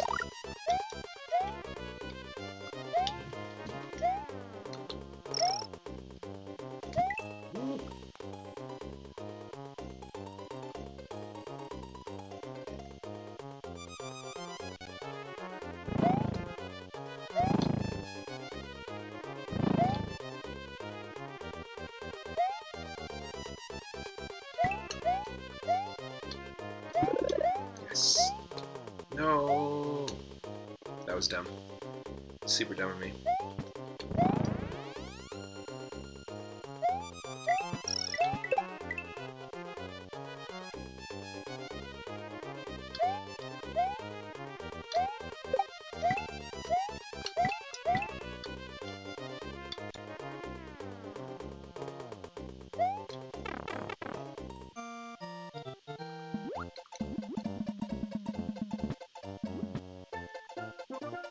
Underwater one-upper.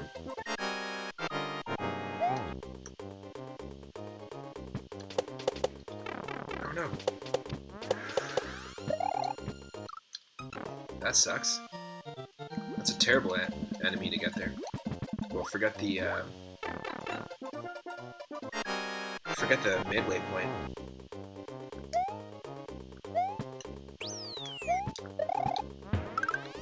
Whew. I fell down there anyway, so I had to deal with it.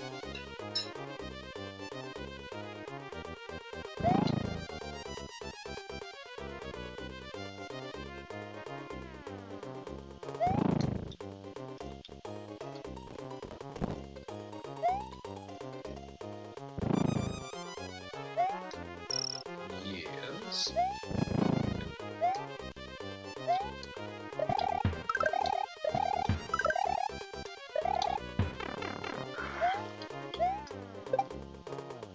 That was silly.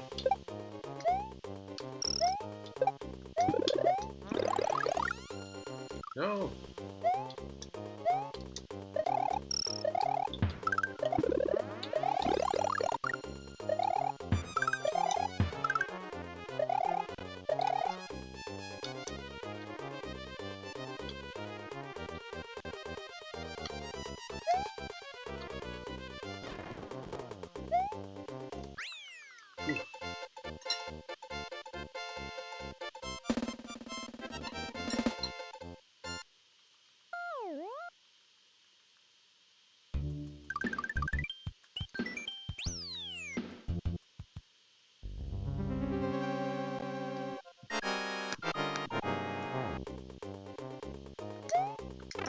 Jesus. Some of these random enemies.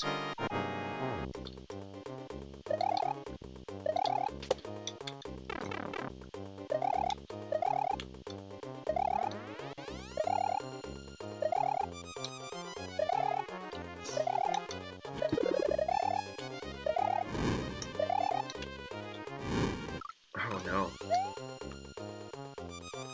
There's not ice physics here, I'm just janking it up.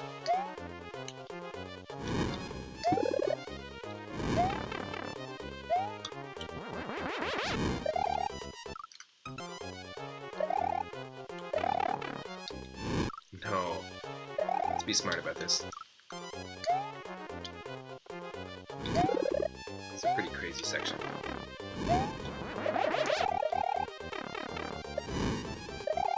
Oh my god.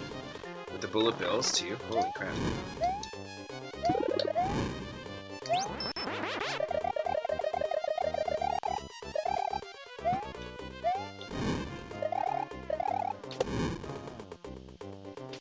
Oh my god.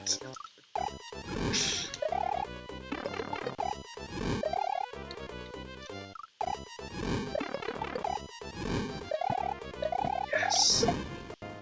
Whew.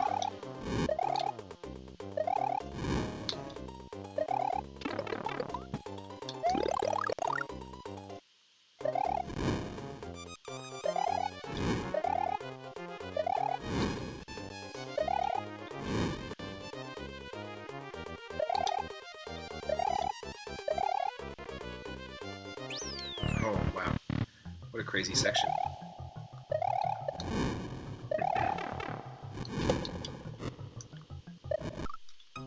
This kid is speed that the red ones jump at you. Can't really hesitate.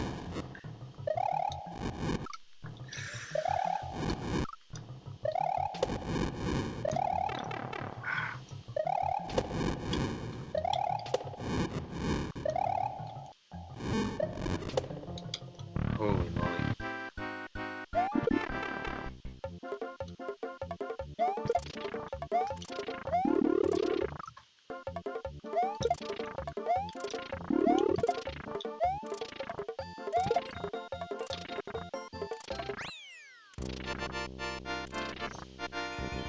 Just made it.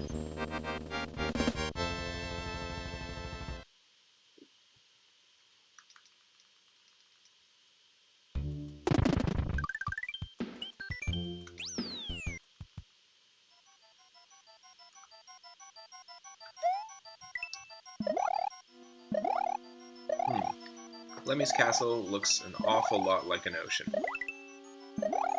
And does he own all these dolphins? Can he really lay claim to the dolphs?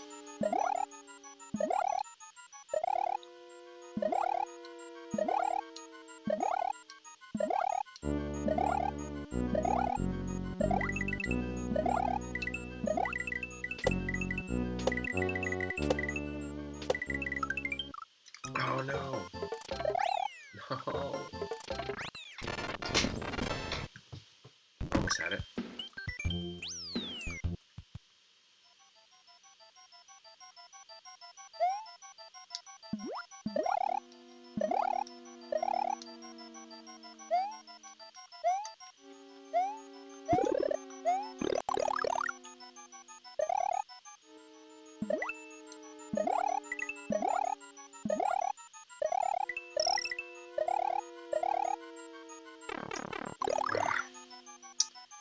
Come on. This is such an easy level, and it's just really silly that we're having the trouble that we are.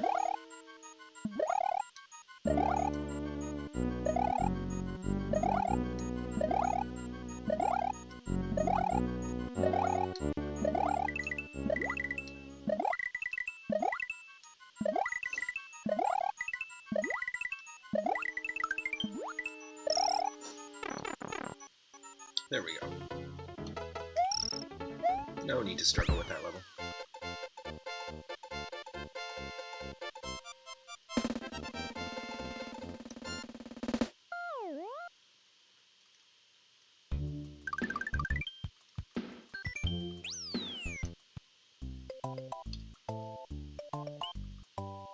Sure, we'll take on the lower section of these levels, and then the upper section afterwards.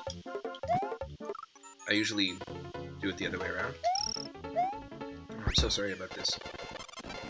Pressing the save state at the wrong time.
Okay. Great. Great. You have to die. That's silly. That is silly.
Wow. Thought there'd be a key in here somewhere. Did we miss the key back there?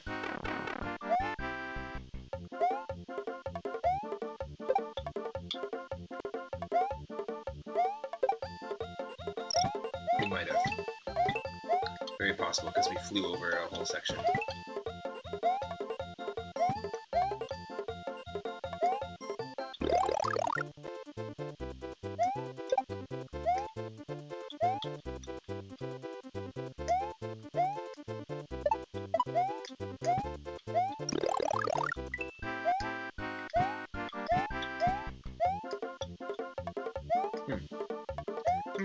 Curious.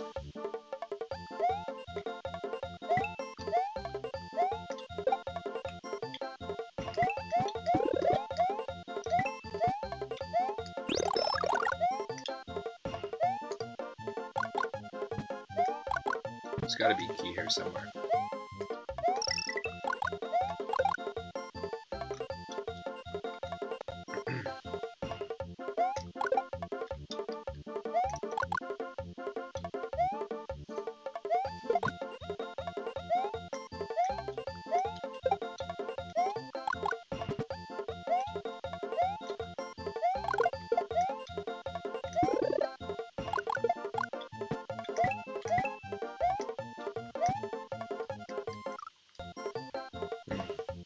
Am I just wasting time here?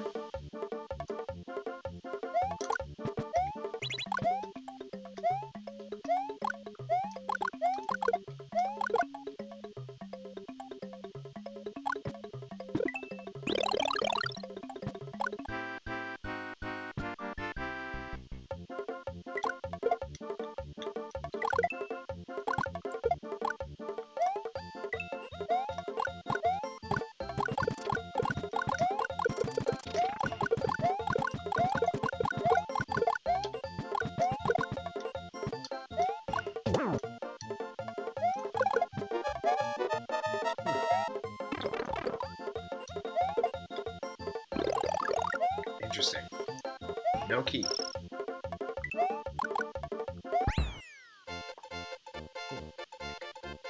Very, very weird.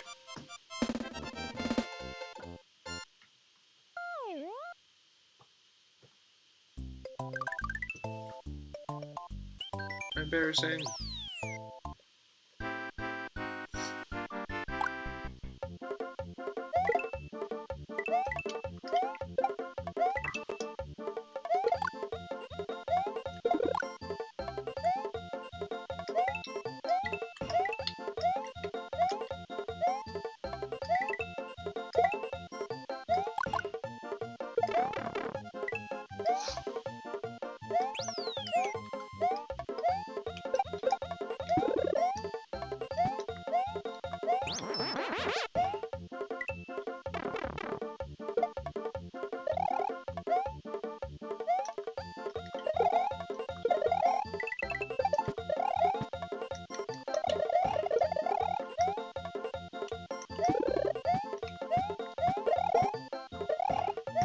There's crazy ice physics in there. That was pretty cool.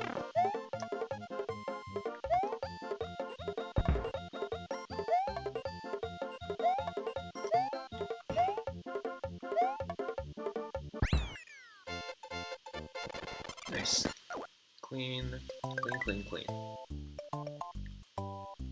And we found ourselves our third Switch Palace. Perfect.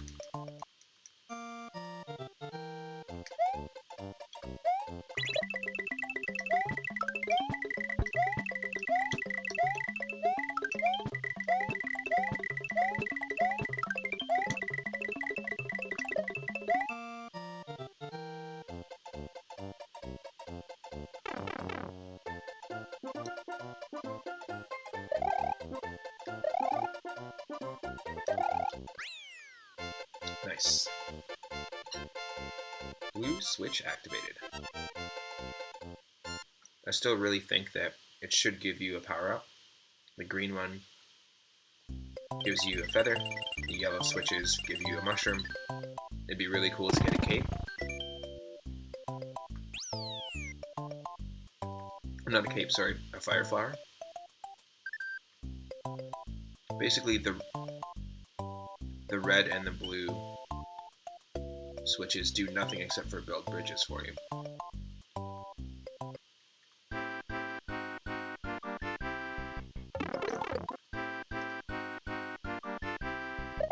Oh, we need the secret here. We don't got the secret.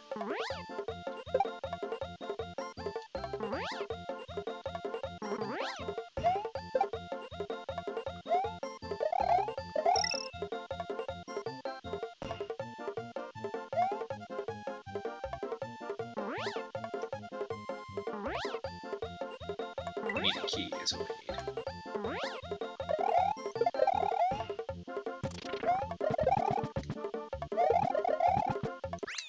we need. Well, we might not take on that castle. That might potentially be a dead end. I didn't see any key in that level. I checked every single warp pipe.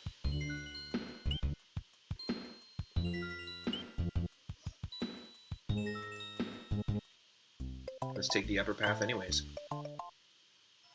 Could this level be part of the Calzone Temple? Who knows? As a matter of fact, it isn't.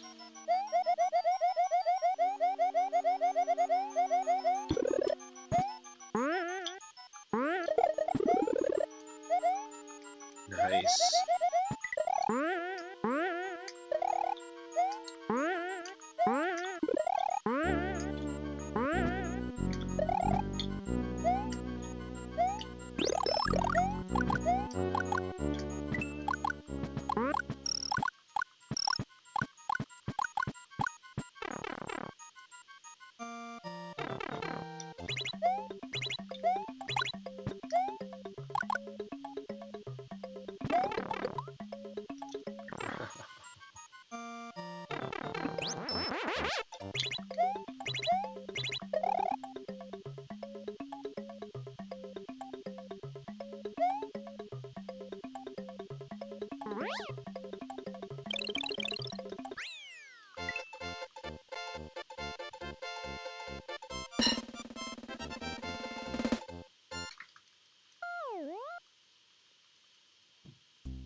Or I somehow picked up the shell and the P-switch at the same time. That's cool.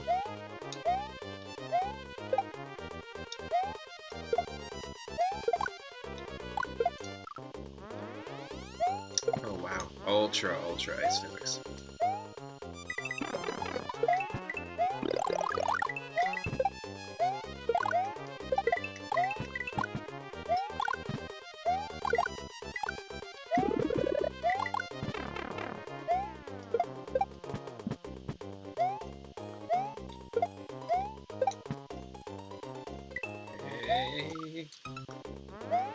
Damn it.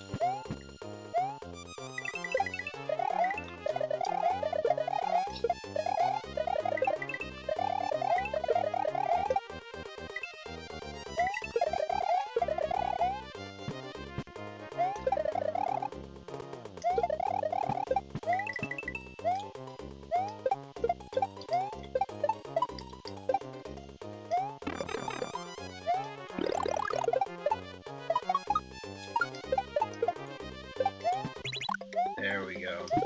Need this star. That's all we're looking for here.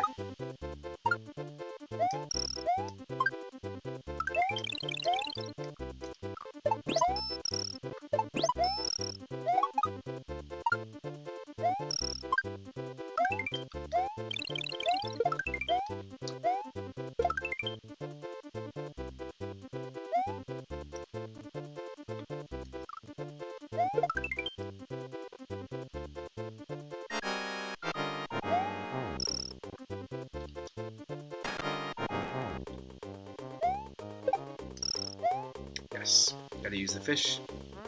Boom.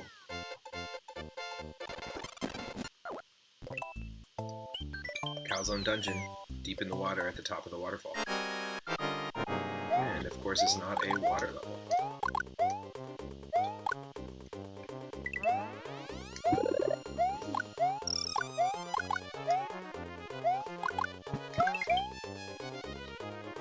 Yoshi, thank you.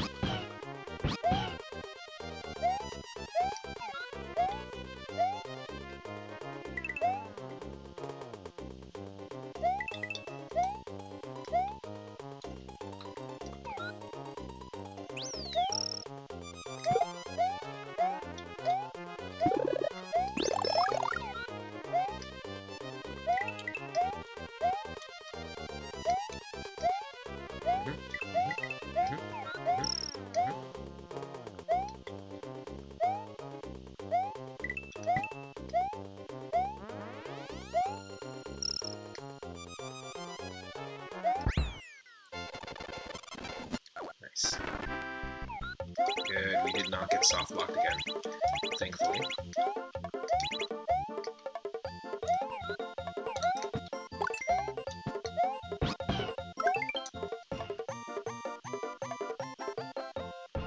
Nice.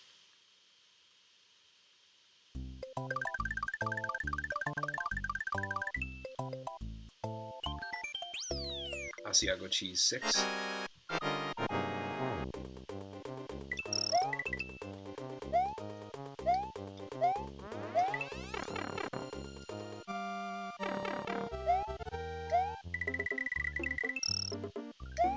Don't need the coins right now.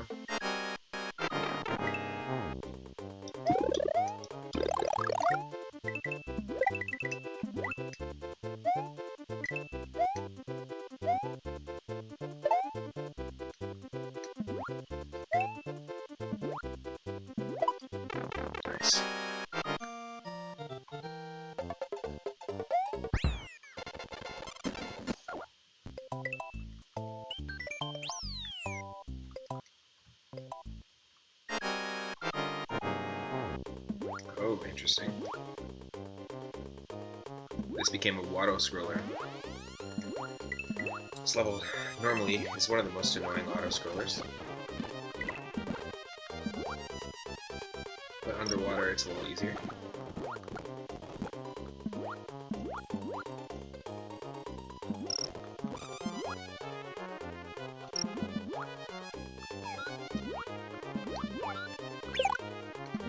Great.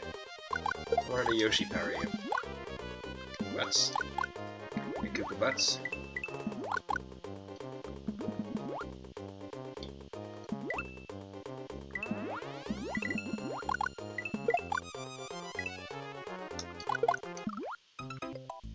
Damn. You're gonna make me do that all over again, aren't you, game?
Oh, you're kidding me. You want to know the perfect time to have your controller die?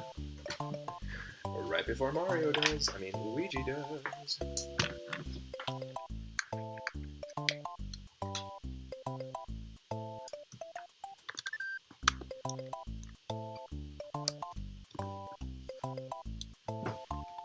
Alright. Okay, let's see if we can't load that state. Good.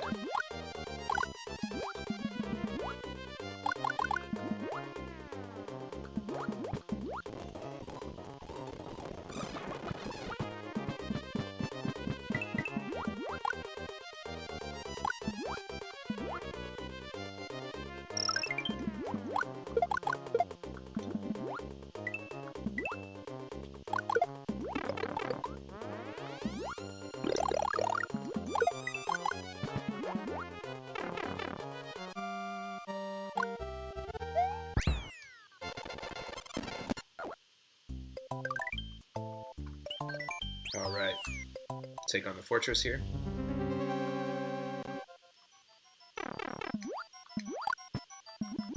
A lot of water levels up here. In the cheese bridge area.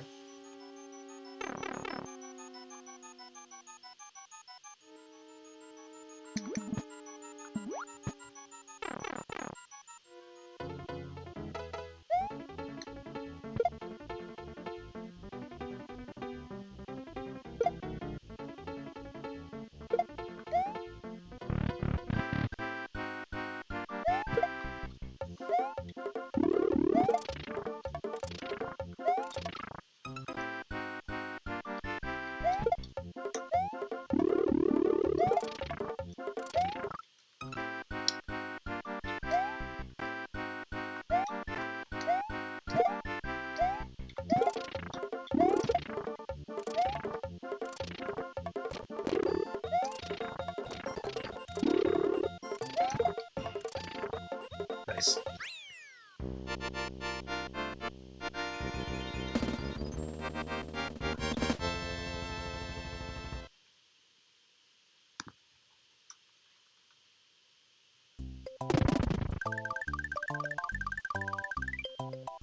Awesome.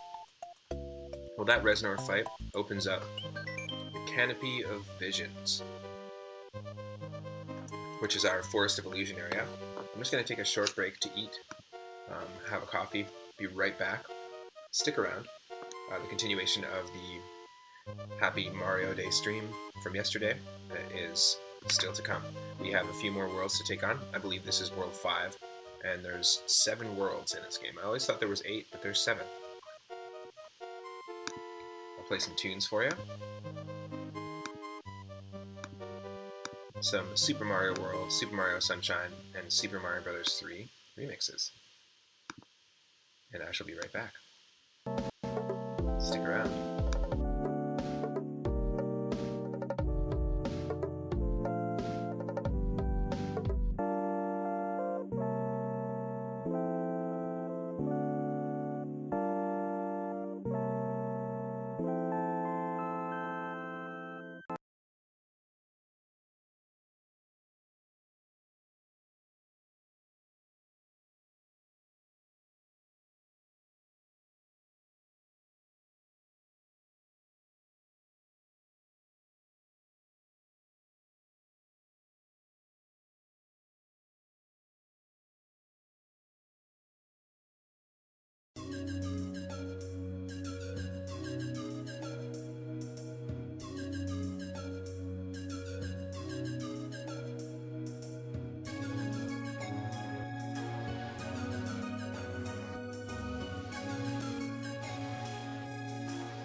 I return, have some food, have some coffee. Hope you've been enjoying this really fun Super Mario lo-fi mixtape that I found on YouTube. A little bit of Super Mario World, a little bit of Super Mario World 2, Yoshi's Island, a little bit of Super Mario Sunshine, it's 64. Let me pull the audio back up from the game here. And we'll continue in World 5, the Canopy of Visions. Okay, you should be able to hear the tunes. Okay. Let me know if there's any issue with audio balance.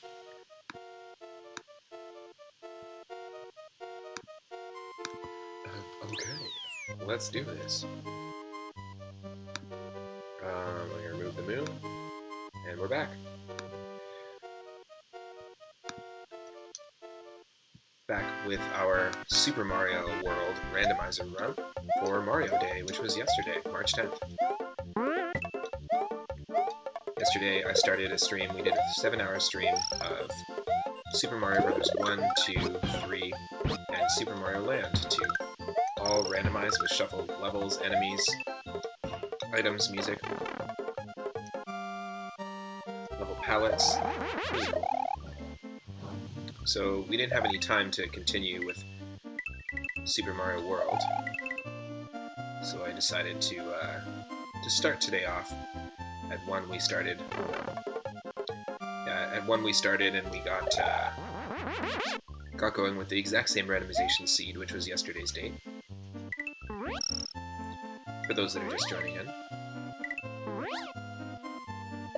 Oh yeah, there we go. Hey, you dino rhinos, leave me alone.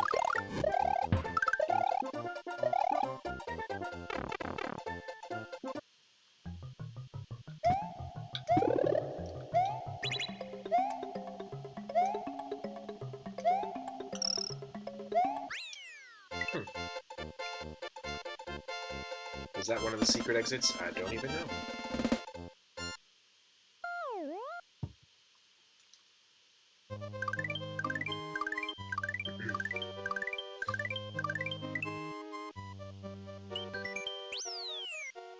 Water level? No. There's some water in the level, but not a water level. Oh, never mind. It's got lots of swimming. I forgot which level this was. There we go. That gray, murky water. Cave water.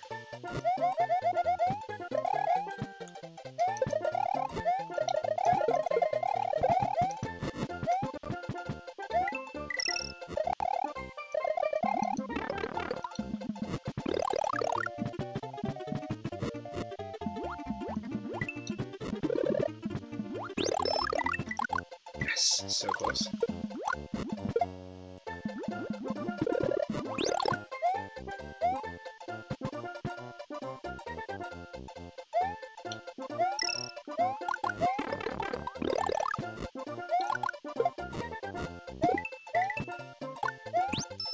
Back up, hit this.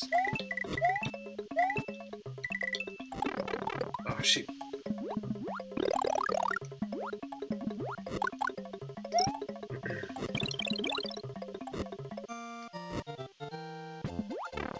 No! Got the backup and lost it right at the last second.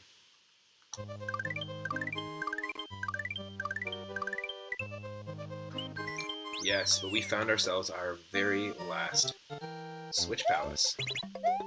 We now have every single one, which is sweet.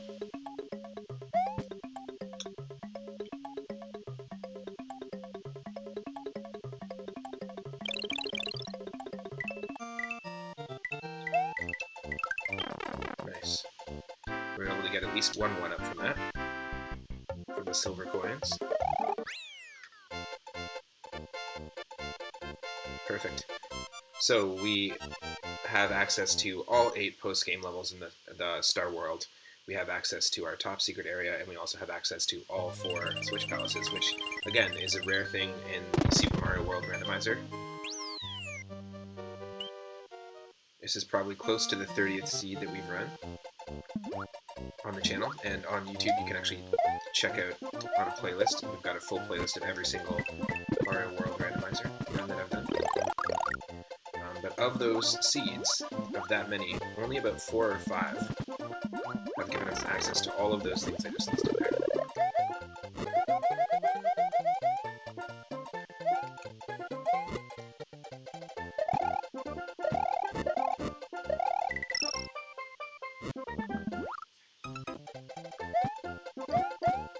It's okay.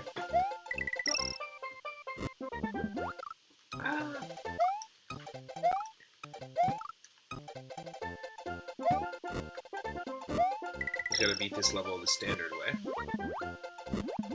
Not worry about the key.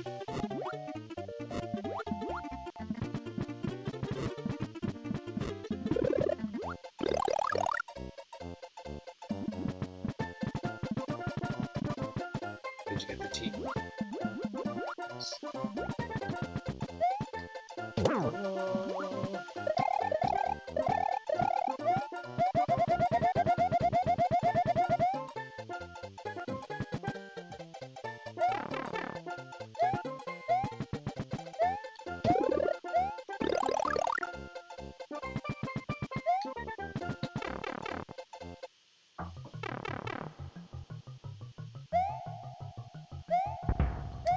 Nice. Sumo dudes that we can't attack, or can't attack us.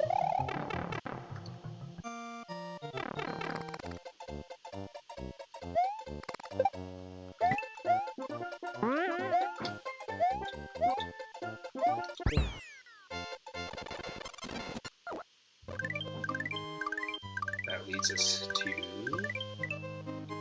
Canopy of Vision 6. 2 golden coins. No, that's not a thing.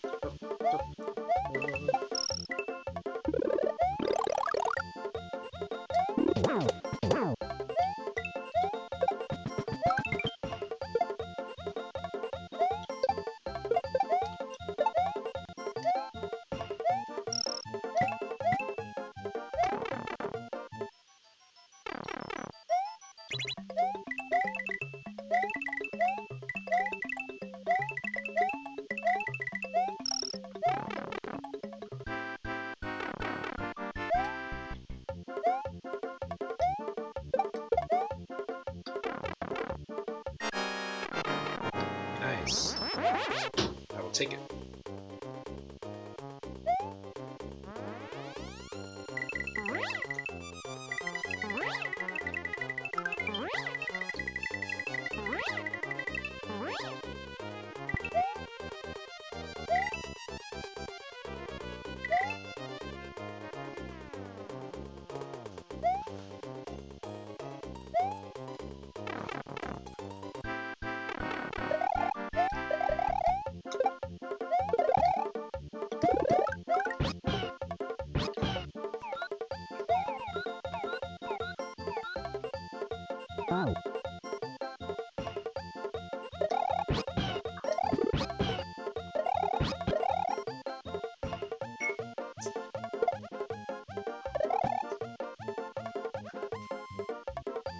See if we can do the Yoshi trick again.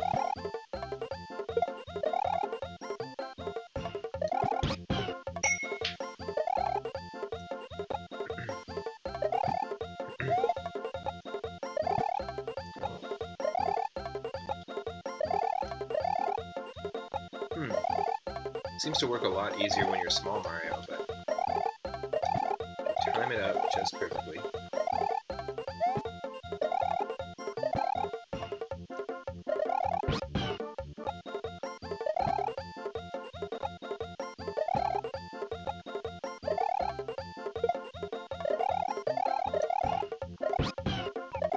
Should be able to time it out. That's okay. We'll just leave Yoshi. It's not necessary.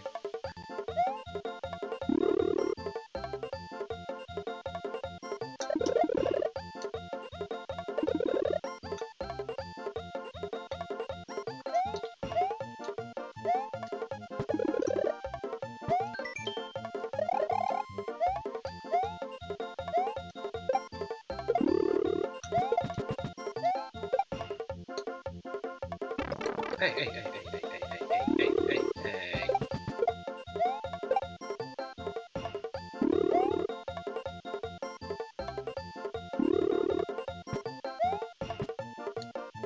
There we go.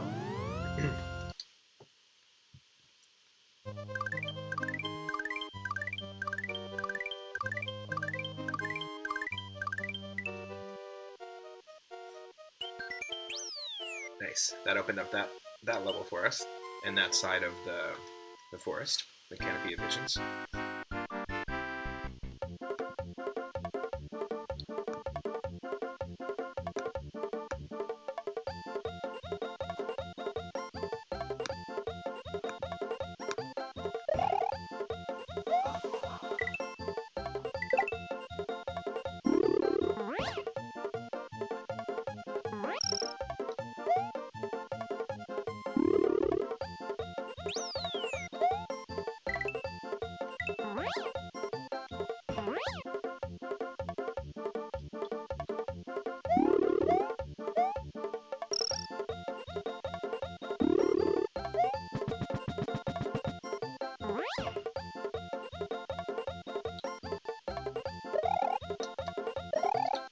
Nice.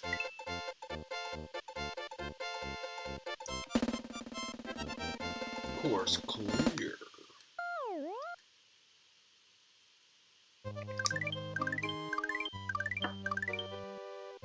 Cool. But I'm not gonna clear that final level, Roy's Castle. I want to see if we can access some more of the other side of Canopy of Visions here.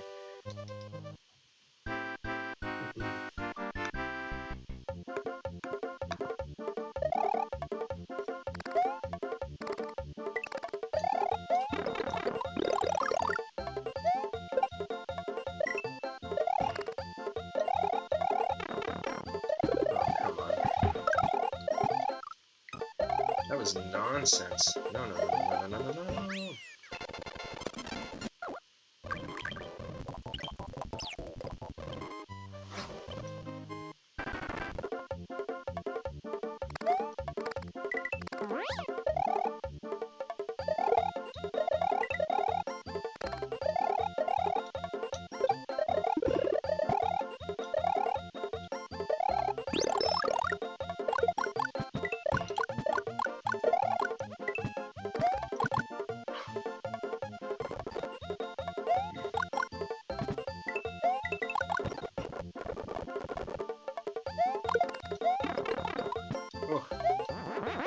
Swoopers. Whippersnippers. I hate those bats. I know they're there every time, and I still run into them because I just want to speed through the level. I still have that instinct to just speed through this level as fast as possible. Let's try and hope that we get a key here.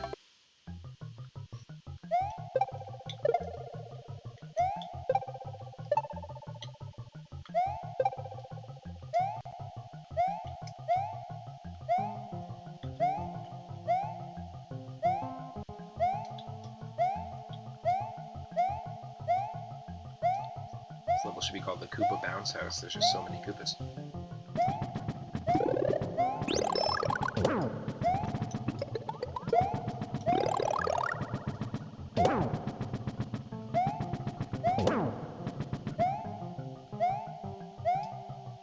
Still no key.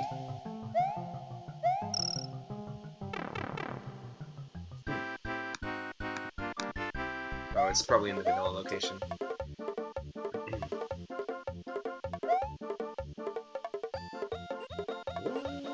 Yep, it is. Yes, it is.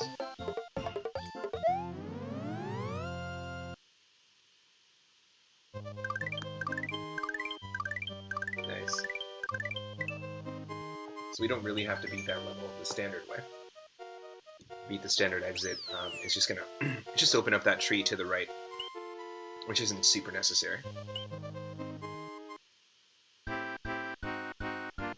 It's nice to not run into too many dead ends in a randomizer seed, because not just with Mario, but lots of games, when you randomize them, there's lots of opportunity for soft blocks to happen. Last night I tried a short run of Adventure Island 2, which is one of my favorite NES platformers, that and Adventure Island 3. Just a really floaty game by Hudson.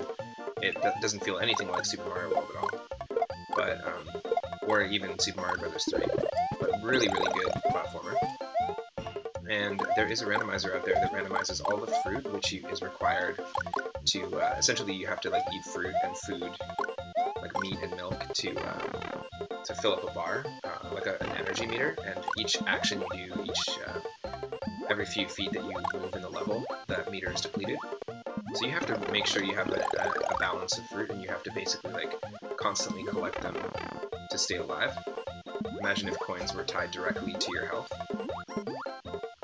which I guess they are in Super Mario 64. You have power-ups that are located in eggs, and you can also unlock a bunch of different dinosaur buddies that are not like Yoshi at all, but a little closer to like the buddy characters in a game like Kirby's Dream Land, or Kirby's Dream Land 3. And it can do things like randomize the power-up eggs, randomize the bosses, the music, the enemies. I don't think it randomizes bosses, actually. It's pretty primitive. But just for Adventure Island 2, there exists a randomizer. There's also one for Super Adventure Island, which is a game I didn't play a lot of, but it was on Super Nintendo. It's actually the 4th game in the series. And there are ties and connections to the Wonder Boy series on the Sega consoles, the Sega Master System. Those games are very similar. That Hudson's Adventure Island and Sega's Wonder Boy series control pretty much the same, have the exact same power-ups, exact same attacks. So you still have tomahawks, you still have skateboards, there are dinosaur buddies. It's just really funny. I think there's a sordid history between the two companies, and they just had to redesign the characters basically for legal reasons. But really, really fun game. Number 3 is fantastic. I highly recommend it. 1 is really janky and really simplistic, but not in the way that isn't as endearing as something like Super Mario Bros. 1 would be. But I did play it, and what it does is it shuffles around the obstacles. There are like rocks in each episode, or each level, that you can trip on and lose your energy. You can take damage basically, and also trip and lose a power-up. Those things, and also the fruit, and also the enemies are randomized, but they seem to be in the same item pool. So I've run into 3 different soft lock situations with 3 different seeds in Adventure Island 2. 2 of them were situations where it didn't give me the power-up I needed, and I needed that power-up to actually scale a jump, which was impossible to do without the power-up, or without the help of one of the dinosaur buddies. And if you don't hold on to that power-up until you get to that level, or hold on to one of the dinosaur buddies, which is really tough, because you can lose a power-up just with 1 hit in that game. If you don't hold on to them, then you're basically screwed. So that happened twice in 2 different seeds, and then one other seed actually randomized a level that had a ton of enemies, but didn't have a balance of fruit, so there was no fruit in the level, and no matter what we did, we just ran out automatically of energy and insta-died. Kind of like when the time runs out in this game. Oh wow, we gotta get away from this big boo here. And hope this isn't a big boo. Okay, good. Thankfully this is underwater, so we don't need to worry about having a cape to get up there, or spin jumping on one of those enemies. that level, depending on the enemies you get in this game, can be really tough.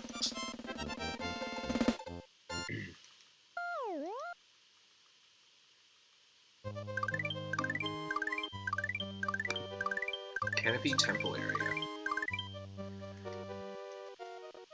It is cleared. Now we've got Canopy Dungeon, just outside of the forest.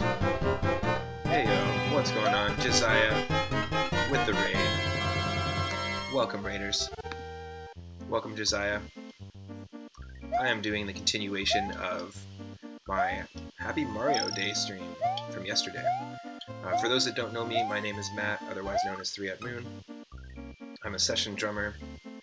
I am a retro gamer, new streamer. I stream every single day from 1 p.m. Pacific onward. And today, we are still celebrating Mario Day. Yesterday, March 10th, was Mario Day, and Nintendo had a bunch of games on Switch for sale. And, oh, thank you. Savarticus, thank you so much for the follow. Welcome to the stream. Yesterday we did, using the seed of yesterday's date, 03102021. Using that randomization seed, we randomized Super Mario Bros. 1 and found that it was a beatable seed. We randomized Super Mario Bros. 2, Mario 3, and Super Mario Land 2, 6 golden coins. And if you don't know what a randomizer is, or you don't randomize retro games that often, basically all those levels, or all those games, sorry, had their levels, their enemies, their items, like the actual like coin blocks, question blocks, that sort of thing, all that shuffled around. Music, color palette, all over the place. And so we used the same seed in every game. We 100% were able to beat Mario 1 and Mario 3, and also Mario Land 2. We beat Wario, which was awesome. It was a 7-hour stream though. I didn't have enough time to finish it and play this game as well, which is what I was hoping for. And so at 1 o'clock today, we just continued. So we're using the same seed, yesterday's date. If you want to play the game yourself and play these levels, and try them out for yourself. Oh man, we're getting some crazy enemy randomization here. Some nutso stuff can happen in all of those games. There's a chance that you can play as Luigi or Mario. All the bosses have randomized hit points. The power-ups are shuffled around. So we've had Koopalings that have, there we go. We've had Koopalings that have like 1 hit point in Super Mario Bros. 3, or we've had Koopalings that have had 12. You can have up between 0 and 15, basically, is what's available. Pretty crazy. It can really throw you for a loop. And if you know a game well, or you think you know a game well, like Super Mario World or Super Mario Bros. 3, a randomizer really keeps you on your toes. And yeah, I learned so much about this. You can do some crazy, crazy stuff with rando. The physics is one of the things that's really been messing with us. Any level can have water physics, any level can have ice physics, and also any level can start with a no Yoshi zone. It's not just castles or ghost houses. I practice this a lot though. I do play a ton of Super Mario World and Super Mario Bros. 3 randomized on the channel because it's a game, along with Link to the Past randomized, that I've been practicing specifically to get good enough at it to race. I watch a lot of races on speed gaming on Twitch and YouTube, and I want to do some casual races of, you know, the same seed in 2 different runners, trying out the same seed just to see how they handle it, of all 3 of those games. Probably don't plan on doing any other games like that, but I do randomize all sorts of games. Last night, I did a little bit of Adventure Island 2 randomization, where we can randomize power-ups and stuff, and not all games are beatable when you randomize them like this. It doesn't guarantee that it's a beatable seed. I believe this pretty much is. This one is because right away in Star World we found ourselves a direct warp to Bowser. Isn't that it? No, it's not that. Shoot. Shoot. Thank you. Just started my very first Link to the Past rando on stream. We play open mode. Our goal is to defeat Ganon. That was awesome and super lucky. yeah, our goal is to defeat Ganon, and we have to get all the dungeons done. So all 7 crystals still.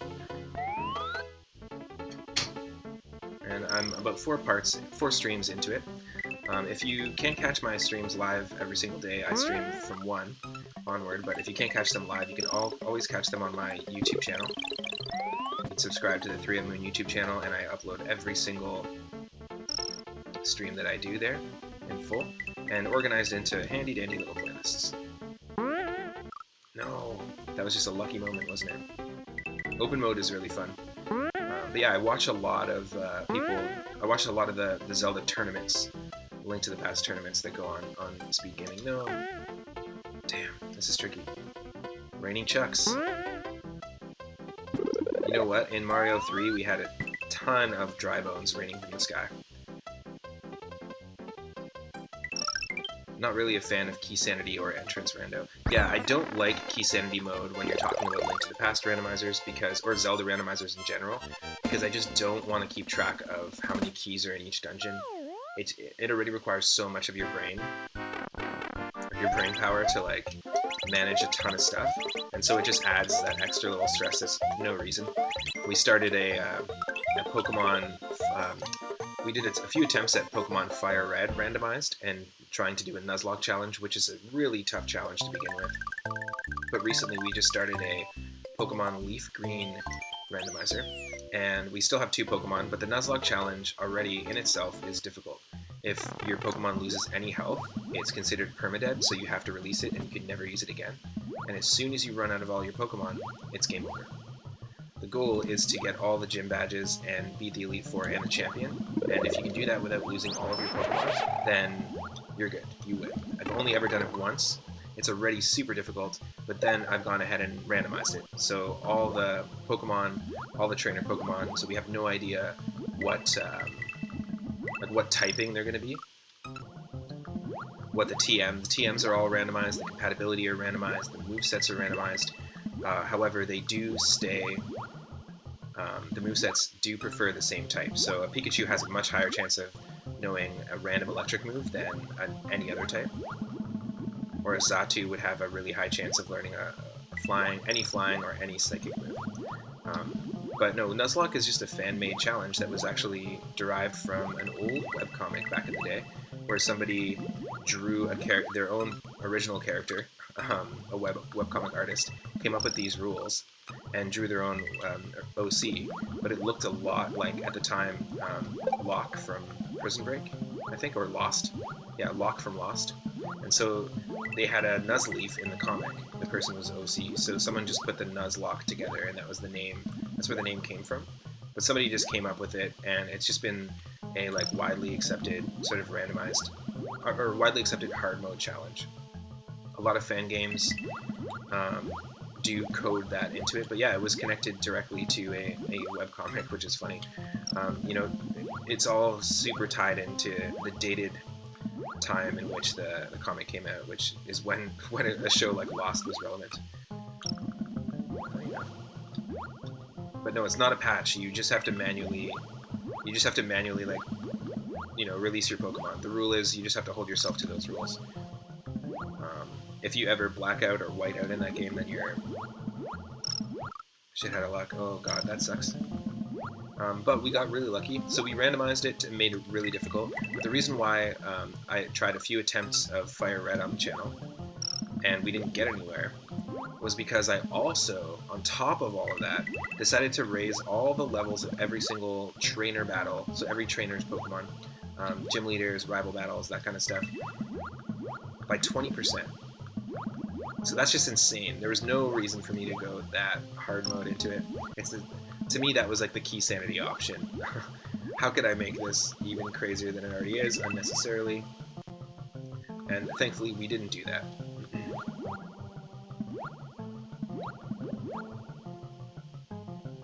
No, a lot of people, I feel like fan games, like there's fan games like Pokemon Uranium out there and a few other ones that actually have the Nuzlocke rules coded in. You can like turn it on in the settings, which is cool. They're very, very fun. There's a really, really great list. It's called the Big Game web list of game randomizers. Look that up, and there's a ton of different ones. I use a Mac, so I really stick to ones that are web-based or browser-based because I have a Mac with Big Sur, and like OBS and a whole bunch of other third-party things just don't really work yet with Big Sur. It's still a really new operating system, despite coming out in November. But that's a good place to start. You can also always just DM me, Josiah. Happy to help. I've been doing Pokemon Stadium 2 randomizers as well, where all the rental Pokemon in Pokemon Stadium 2 have been shuffled around, as well as their movesets. And we're still trying right now to beat the last 2 tiers of Challenge Cup. Our goal was to take on Gym Leader Castle and all the different cups, Little Cup, Poke Cup, Prime Cup, and we have already at this point. It's been an ongoing series, but another follower named Elemental10 let me know about that one, helped me out with it, and it's been super fun. One of my favorite things to do in the Pokemon Stadium 2 streams so far has been building teams. Right now in Challenge Cup mode it just serves as random teams, but to be able to build teams with the chat was just super fun. Very collaborative sort of vibe, and it's inspired me that once we, to the point that once we beat these last 2 tiers in Challenge Cup, I'm going to start regular weekly team building streams using Pokemon Showdown, the in-browser Pokemon battle client. It's really cool. You can build all sorts of teams using the most recent Pokemon. We can limit ourselves and make just Gen 2 teams like we have been in Pokemon Stadium 2. We can limit ourselves and make teams that are just mono-type, so all bug-type if we wanted.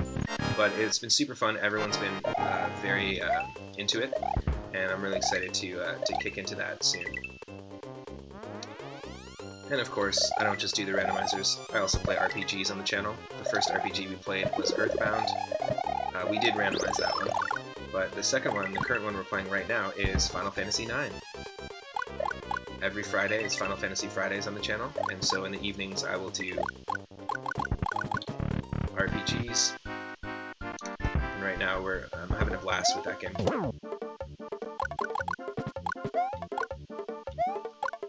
Hey Josiah, thank you so much for the raid, I appreciate it. Thank you Grimbomb for the raid as well earlier. Golden Sun Rando, I think that's a thing. I think that exists. There's some pretty crazy ones. Highly worth looking into though and checking out. I also play fan games and ROM hacks on the channel every once in a while. And one of the first things that I'm doing, actually this Sunday at 6:30 p.m.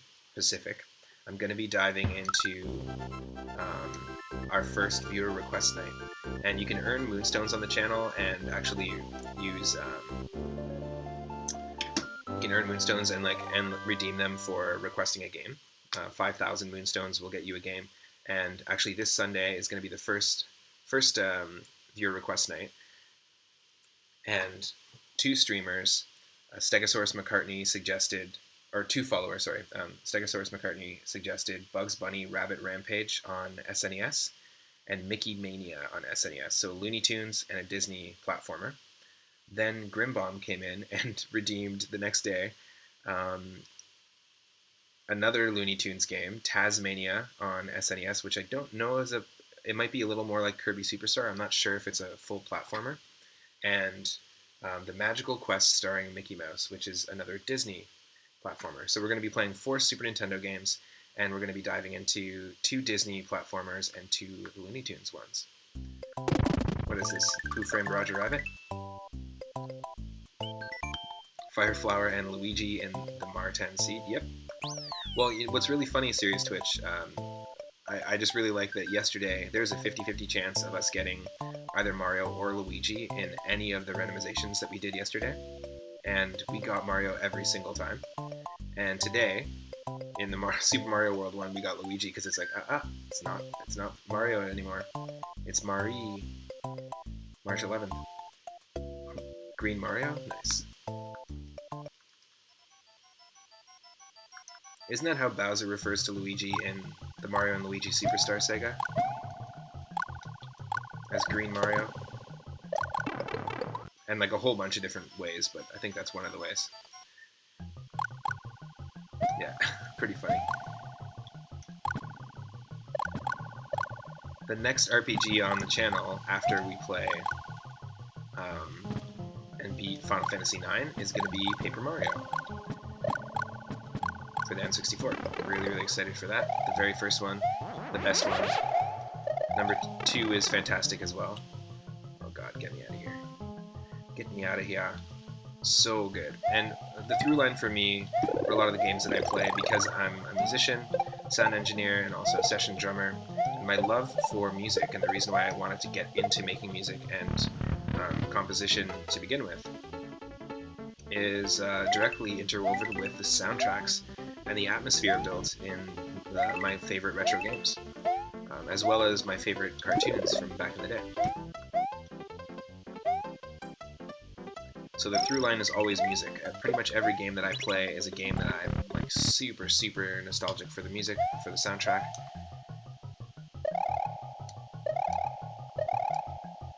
Okay, we've got 2 options here. 2 opciones. We're going to want to take both. The way that this randomizer works is basically all the standard and secret exits are swapped around. So, like, you can get both exits and the same thing can happen. It can reveal the same path on the overworld, so you're not guaranteed that it's going to really lead you anywhere. And all the sub-levels and doors and warps have been swapped around as well.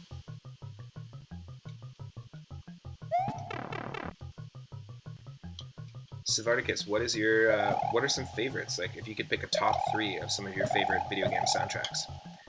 That's such a hard question to ask because I couldn't. I mean, I love Super Mario World and Link to the Past soundtrack, but also all the classic, like Pokemon Gold, Silver, and Crystal, specifically the Gen 2 games. They have fantastic music.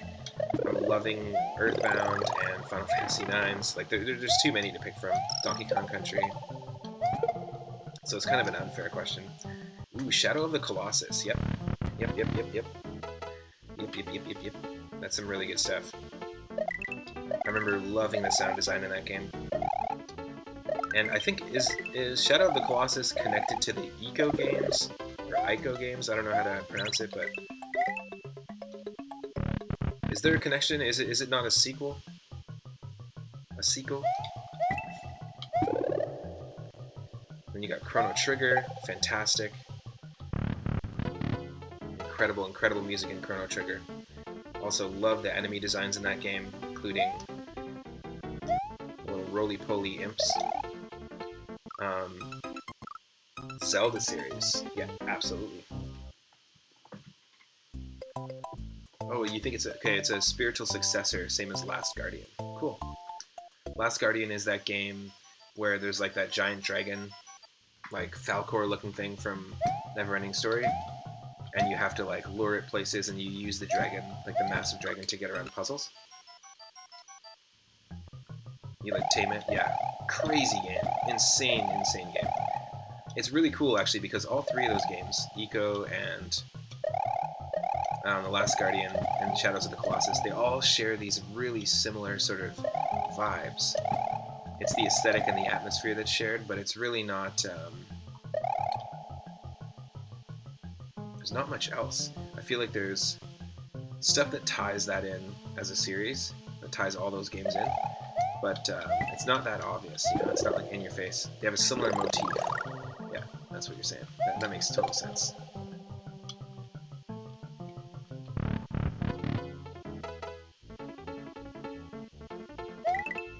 It's like the modern day interpretation of Yoshi's Island, where it's Yoshi, instead of Yoshi and Baby Mario, it's that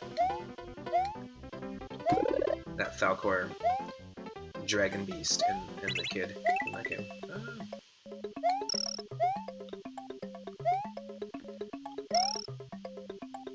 Am I missing something?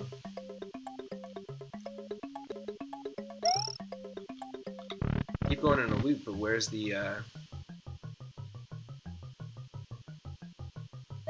secret?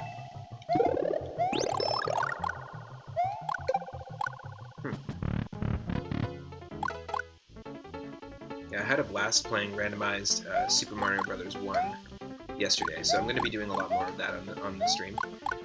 Also, yesterday when we did Super Mario 2, we soft-locked pretty much... Oh, great, I did that again. We soft-locked the first level pretty much right away. The vase that we had to enter in the level to get the Phantom key didn't spawn a floor, so there was no floor tiles. And because it didn't spawn a floor at all, we just couldn't grab the key fell and we fell. And that was it. So we couldn't get the key to open the door to beat the level, and that was the end of it all. We also really like the Fury soundtrack, F-U-R-I. Cool. Never heard of that game. What console is that for? Oh no.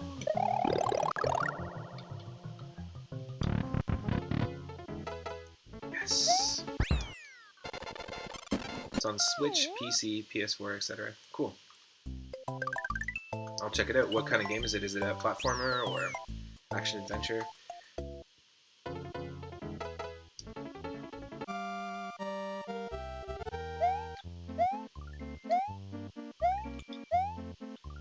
It's like a boss rush game where your character is escaping from a jail. Cool. It's like Super Jail the game. If you've ever seen the Super Jail cartoon, that'd be amazing. Cool. It also sounds like it has like Running Man vibes as well, where convicts have to fight each other to the death.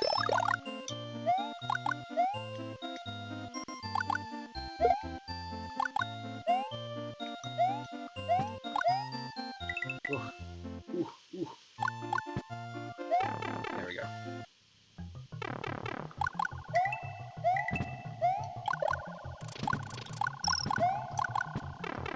Cool, each boss is like a warden. Interesting. Does it feel, is it like a twin stick shooter? Or is it like side scroller like this? Like, are the fights more like Street Fighter or Mortal Kombat? Or does it feel more like Smash TV or something like that, with waves of enemies? Because I love those arcade style sort of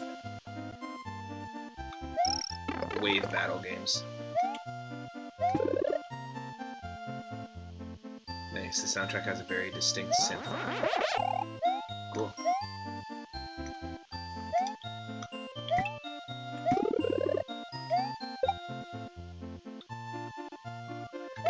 Oh no. Ooh, a mix of sword fighting and bullet hell. Very cool. That's interesting.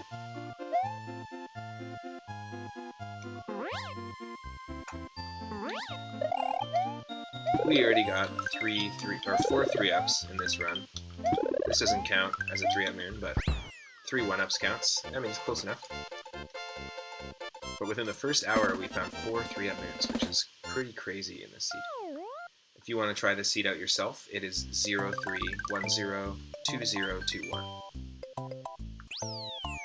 Pepperoni Dungeon. Thank you very much. Up close, you fight one-on-one in Fury, then far away, you're dodging projectiles. And you have a laser gun to fight back with. Very cool. Okay, so it has like a shooting and melee sort of aspect to it. That's really cool.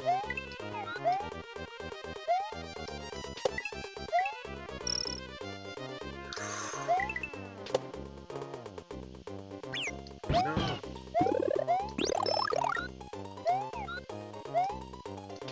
Spiny fields. And Lakitus don't throw spinies in this. Check it out. They throw bouncing green Koopas. Throw a Yoshi a shell, come on. There we go. And...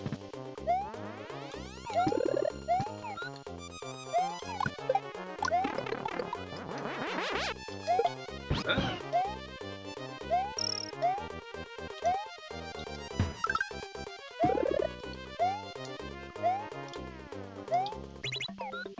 I'll take them.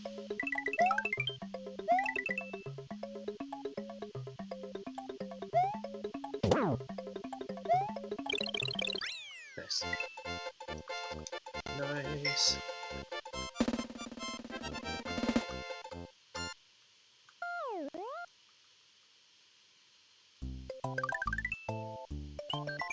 Pepperoni Galaxy.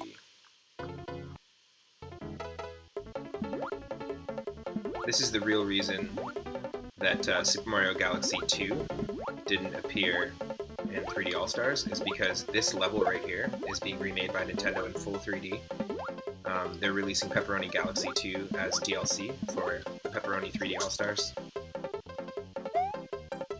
I don't know about you, but Pepperoni 64 was just super janky. We'll be playing Pepperoni Sunshine this summer on the channel, and I've been really enjoying the first Pepperoni Galaxy.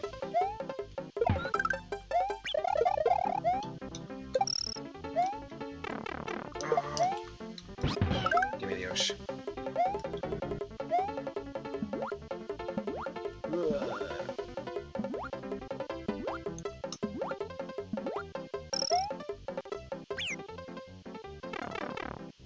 I didn't mean to lose Yoshi there.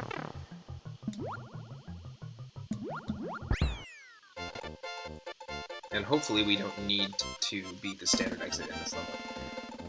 We can just get away with that.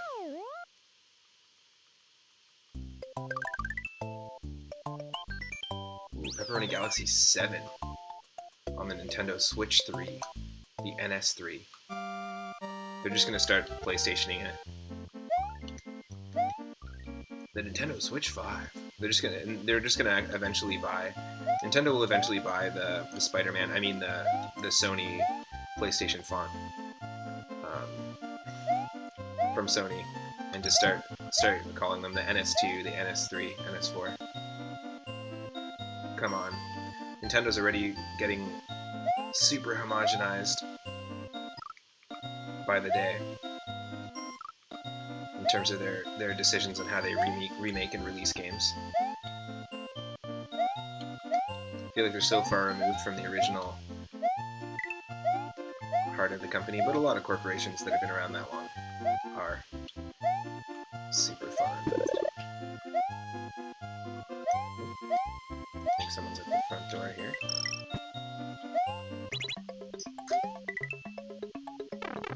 At least they don't follow the Xbox naming conventions. They're in remake and re-release mode, but it's just really not the right call. If you're gonna, you can be in remake and re-release mode, but put effort into your remakes and re-releases. Don't just like be like, ah, COVID happened. A lot of companies losing lots of money. Oh my god. Let's just release this stuff and make a whole bunch of money real quick.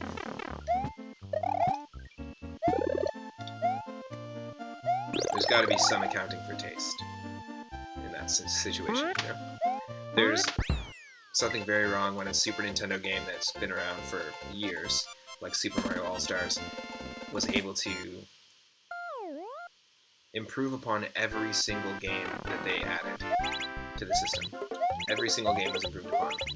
And soundtrack and graphics. You don't have to put that many games into a 3D All-Stars pack. Even if they just remade 64 and Sunshine together, and then Galaxy and Galaxy 2 together as two separate releases, they actually could have made more money, put a little extra effort into it. They were like, oh crap, Mario turns 35, holy shit, we forgot. That's next week? Alright, quick. Put a couple emulated versions on the Switch. Oh, the free trial for our in-house emulator expires in March 2021? Alright, make it a limited release.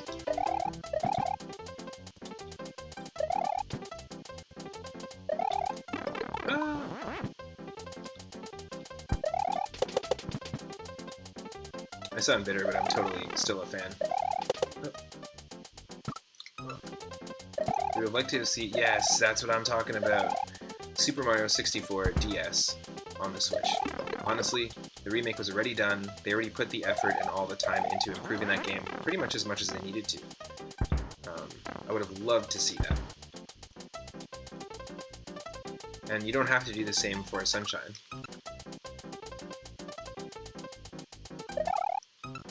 But at least giving us that version, and maybe both would have been cool.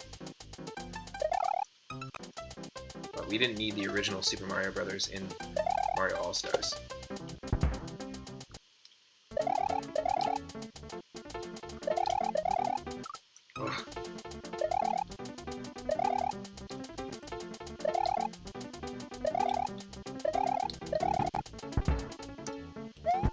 I'll take it. I really, really like the Super Mario 64 DS port. It added a lot to the game. It polished what needed to be polished. It played better. Like, it played a little bit smoother. And the minigames are pretty fun. Not that that matters as much.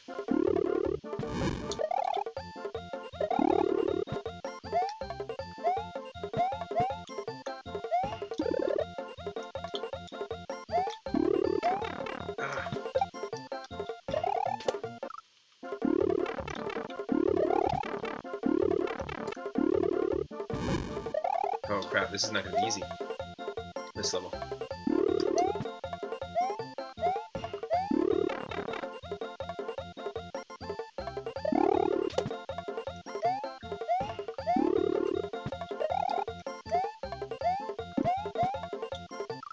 Ugh. Dang. These Bowser statues spawning in this level is not ideal. We're almost there though, almost at Bowser. We have unlocked a direct warp to Bowser, but I don't want to do that. I don't want to do that. I don't want to skip the levels, per se.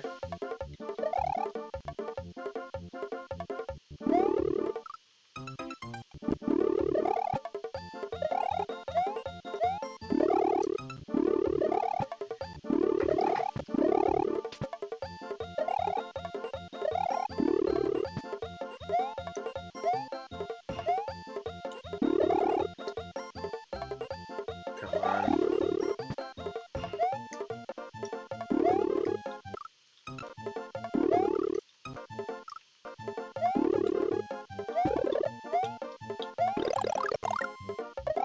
Okay.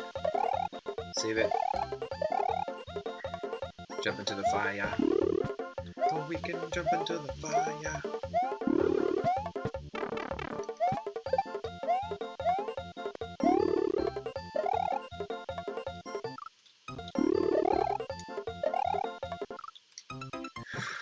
No. I'm sorry. There's these save state mishaps. I have the save state button hooked up to one of my buttons on my controller, on my Super Nintendo controller.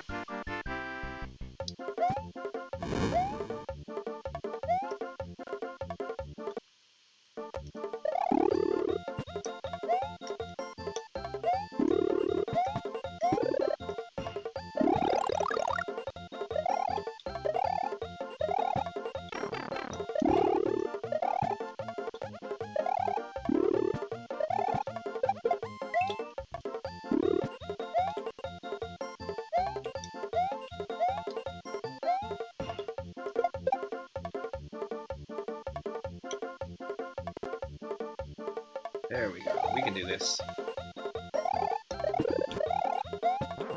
Thank you. Green switch. Oh!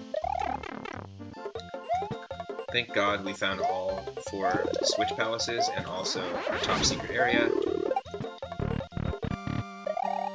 Oh, dang. Oh, right on. Enjoy your dinner. Thank you, thank you. Thanks for dropping in with the raid, and thank you so much for the follow. We'll see you around. That was dumb. I didn't need to lose all my power-ups for that one. Take care, Spartacus.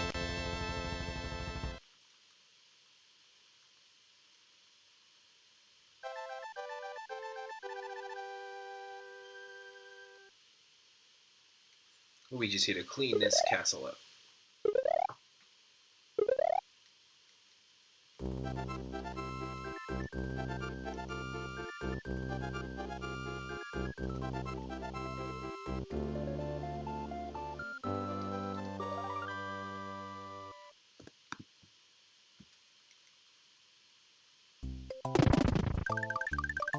Nice.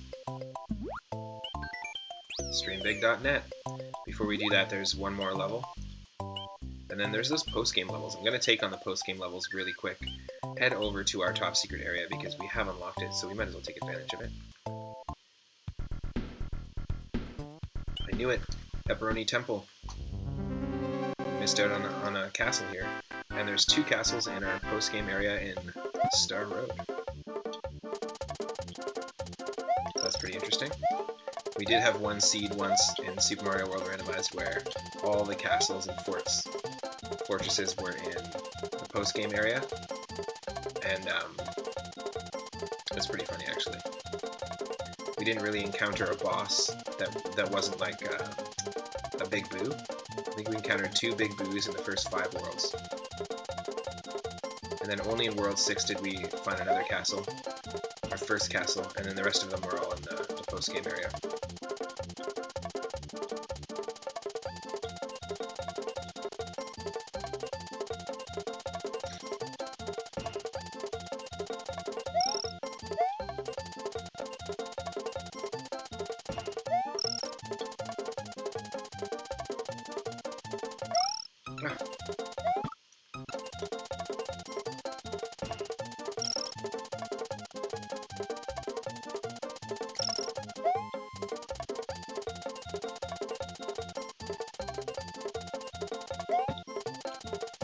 Oh.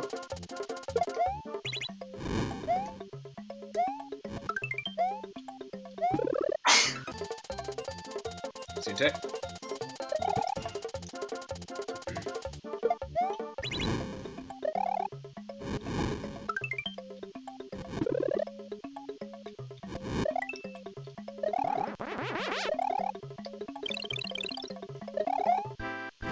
Nice, we're able to save that cape. This guy again.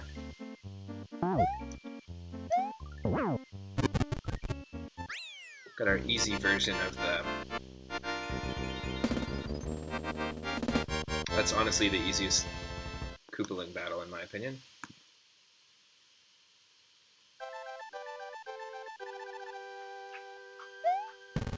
Nice. This one right here is what we use our raid graphic. Or we use as our raid graphic whenever an alert happens when somebody raids. You see a little animation of this cutscene. The dangerous but tasty Chocolate Island.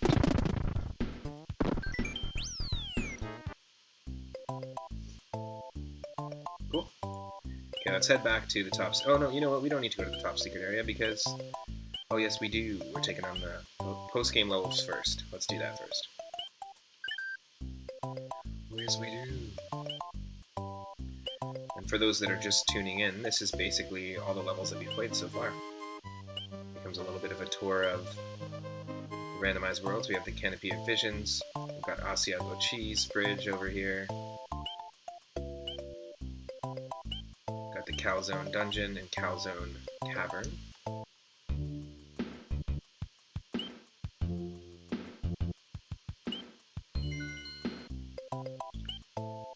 Of course, the Pizza Plains.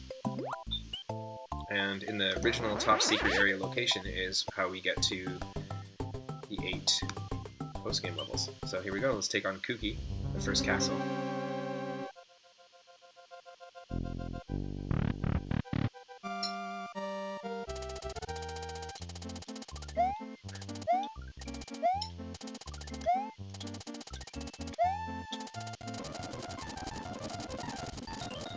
Speed up here because that's all we're waiting for anyways. It's just this thing.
Almost there. Don't want to run out of time on the boss fight.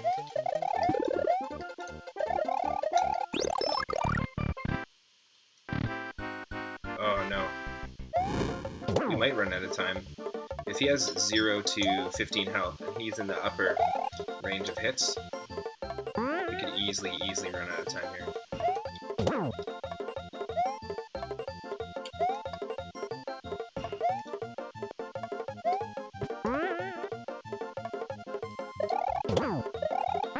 Yes, okay, we got lucky. 3-hitter. It's a default Koopaling. I like that frame of Luigi with the cape flipped up like that.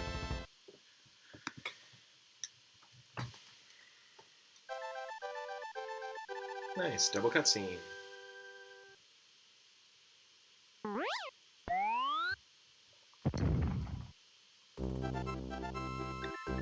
Castle tossers.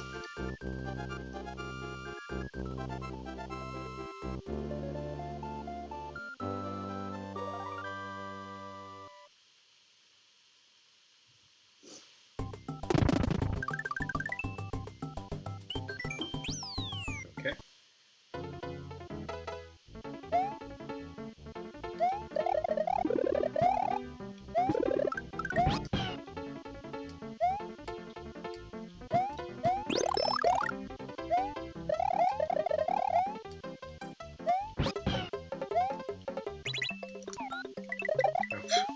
I did not expect to lose Yoshi there. There's ice physics here that I did not expect. That's alright.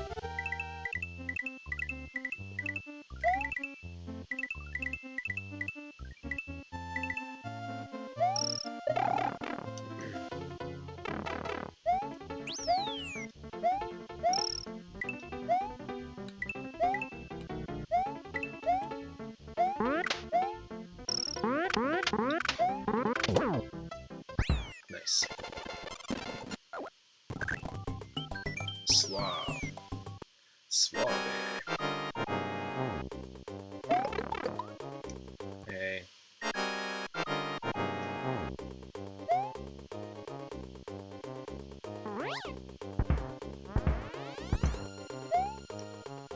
There's a level very similar to this in Super Mario Bros. 1 and Super Mario Bros. 3.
There's a way.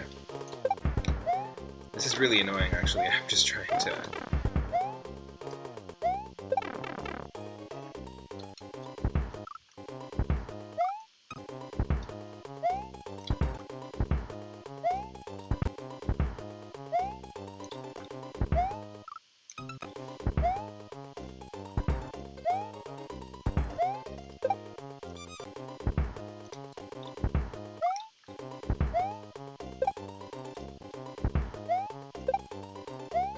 Yes.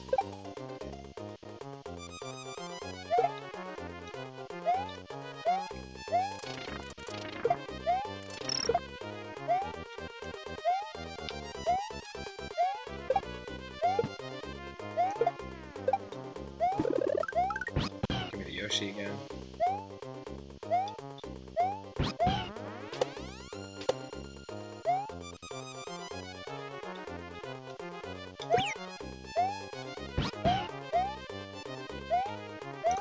Forget it.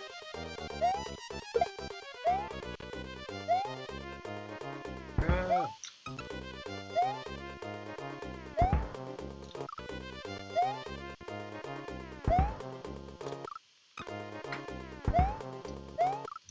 No.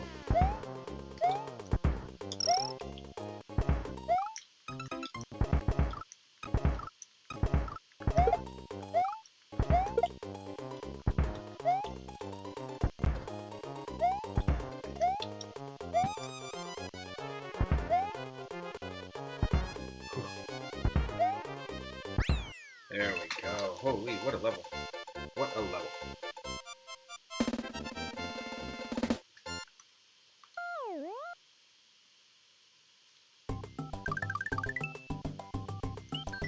Twitchy.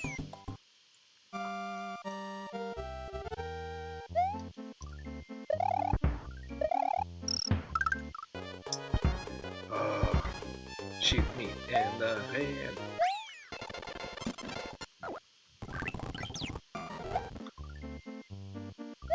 Hate when I forget to save in the right proper spot. Which basically is, I just need to save at the beginning of each level.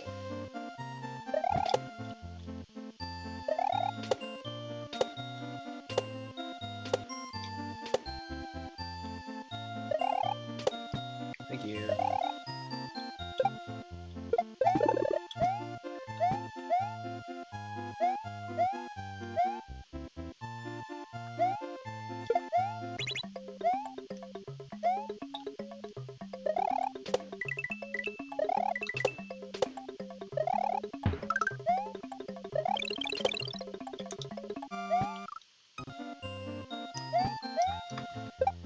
I forgot I have to do this as well.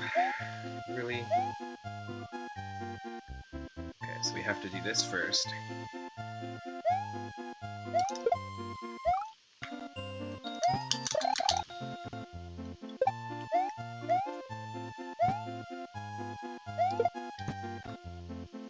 Oh, come on. There's no reason that this needs to take as long as it's taking.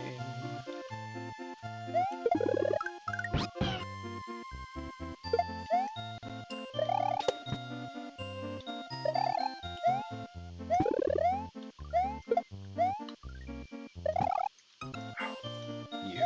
Seriously, what the hell? Absolute bullshit.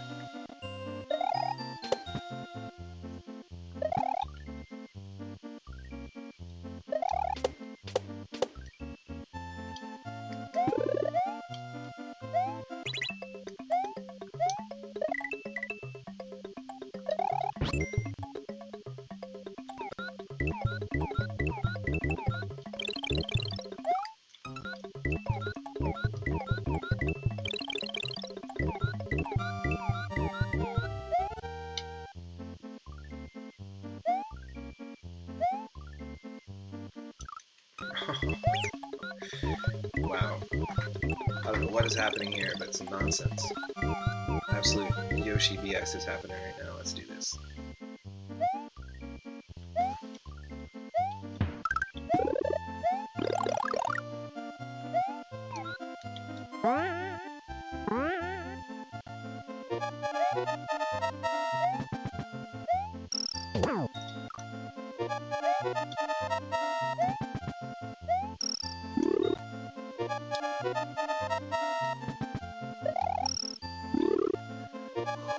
There's no reason why these mistakes need to happen.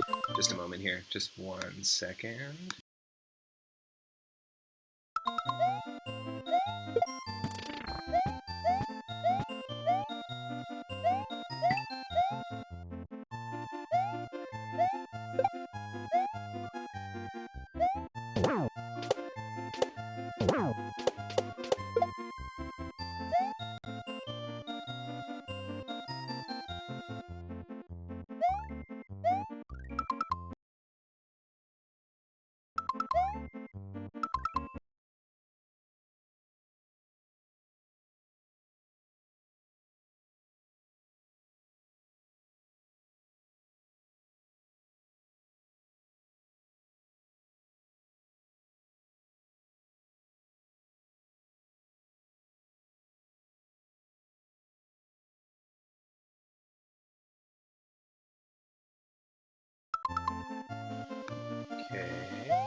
almost there.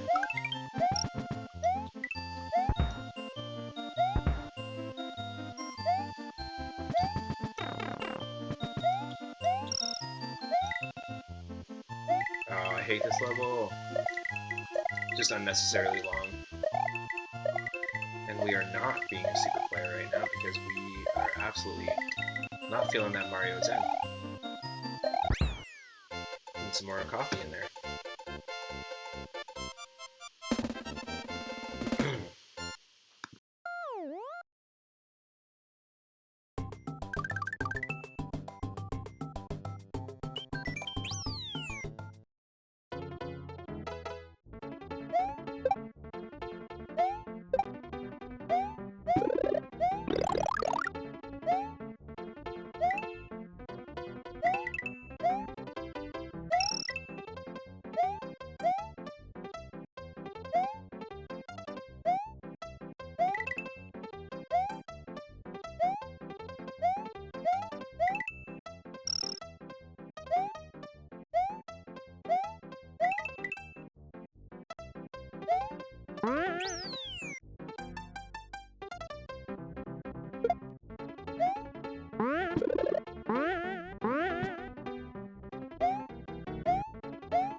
Ooh, that level can be tricky.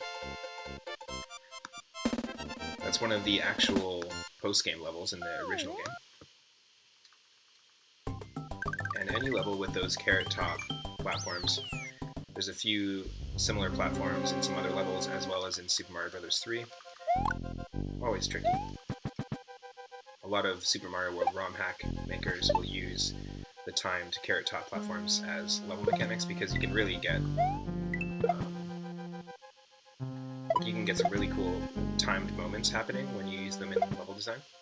But the vanilla game levels that include those platforms are always super annoying.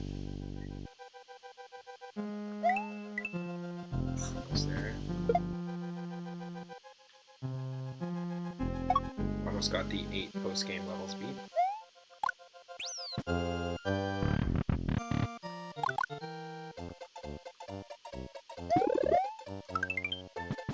Okay, what boss are we gonna get here?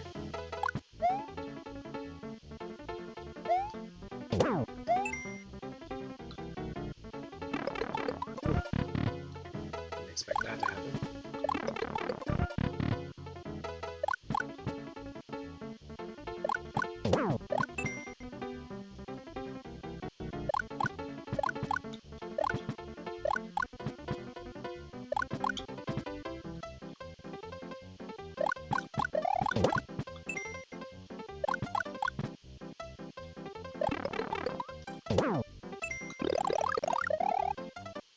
Be able to just save that mushroom, thankfully.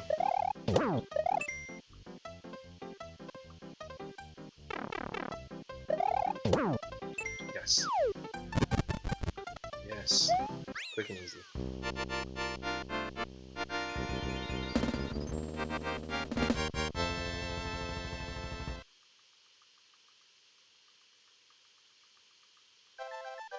This is definitely not the quickest run that we've done in Super Mario World Randomized, that's for sure. A few levels are giving us some trouble, but the same thing happened in yesterday's randomizers in Super Mario Bros. 1 and 3. There were some tough moments as we approached. Actually, they became tougher as we approached Bowser, especially in Mario Bros. 1. Okay, that's the second castle done. Trino Cape.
a whistling. It's a whistling Chuck. So when he whistles, he calls upon Super Koopas, which is super annoying.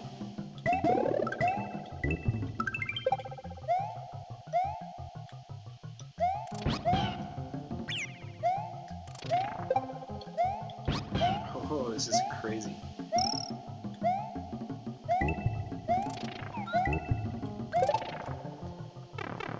Oh my god, so many enemies.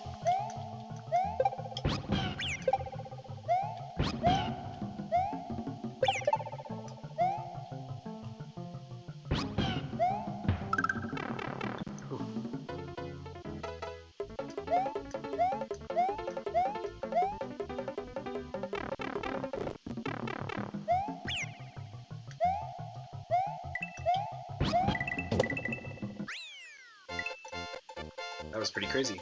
Whistling Chucks can really quickly fill any level with tons of Super Koopas really quick. So you gotta watch it. You gotta take care of them. You gotta jump on them basically as soon as you see them. Alright, so now that we beat the 8 post-game levels, it changes the palette. Gives you a totally different seasonal look at the levels that we got used to. Let's quickly take a look at the top secret area. And load up on some power-ups and then go take on Bowser. Or at least enter the Valley of Bowser.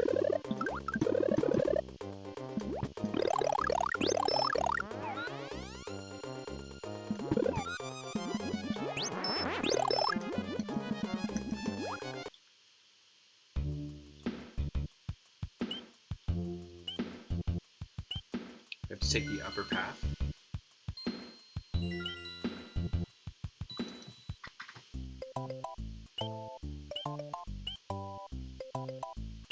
Really like the new palette.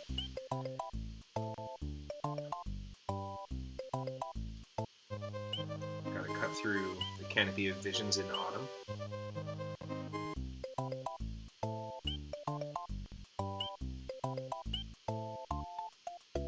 Chocolate Island is now Mint Chocolate Chip Island.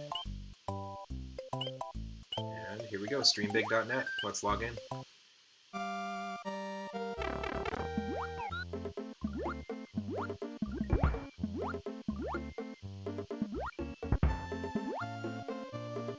Nice, it shoots midgets from Mario Bros. 2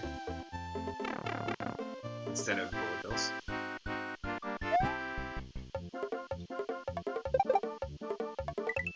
Yeah, slide with me, Yoshi. Ooh. Oh, interesting. I don't know why I went back up there.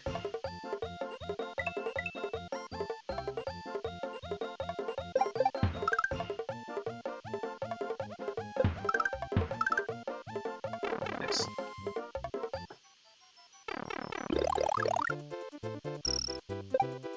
Now that we beat all the post-game levels, the Koopas, instead of having shells, they wear masks. They wear Mario Brothers masks because they've become fans of Mario, as you can see there.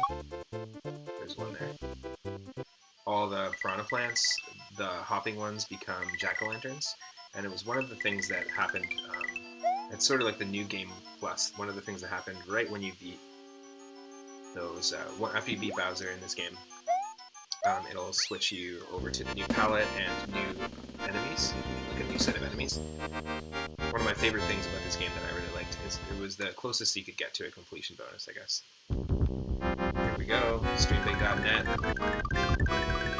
logged in, and we use the command prompt to run galaxyofkoopas.exe.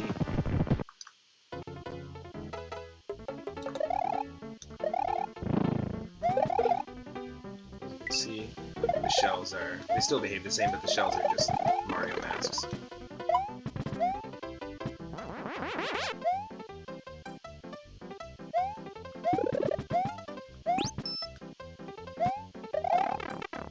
Alright, well we don't have too many more levels to go, and then we're going to take on Bowser, so that will have been 5 games, Super Mario Bros. 1, 2, 3, Super Mario Land 2, and Super Mario World for Mario Day, March 10th.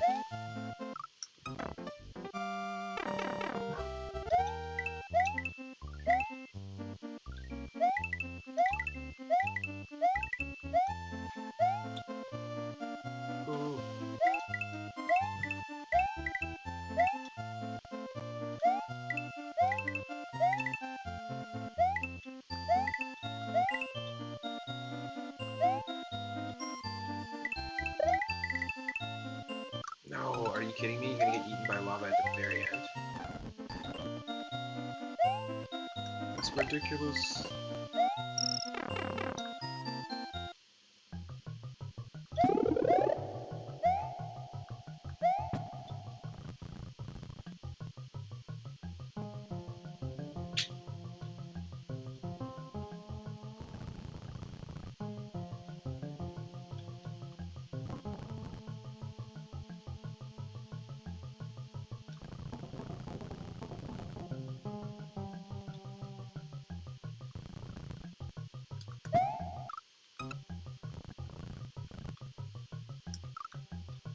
Come on.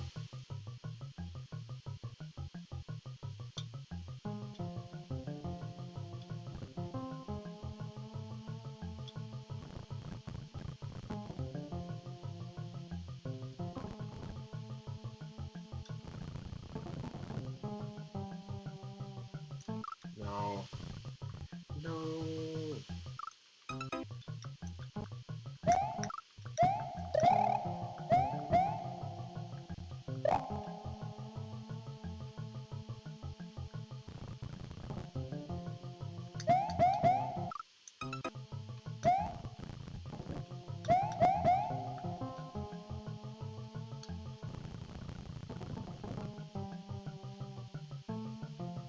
Okay, here's the big run for it moment.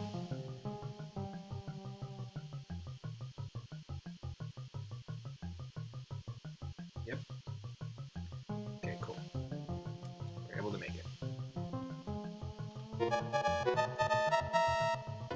Looks like we just cracked 1,000,000 points as well, but I don't know anyone who's ever kept track of their points, or specifically their score in any of the original Mario games.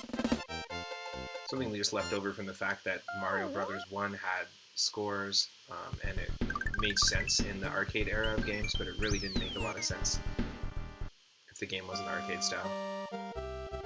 Or like a 1v1 sort of thing. Yes.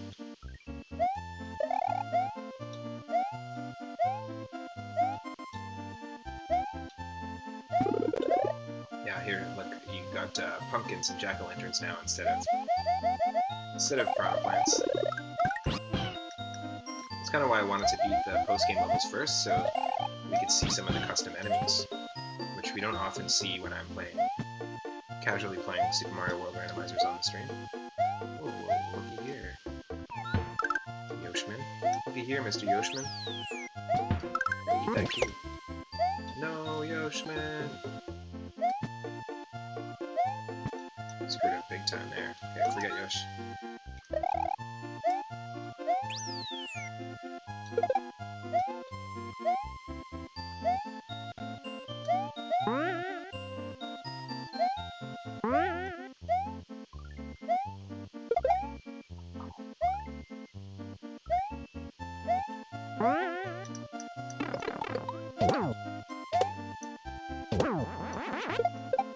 Yes.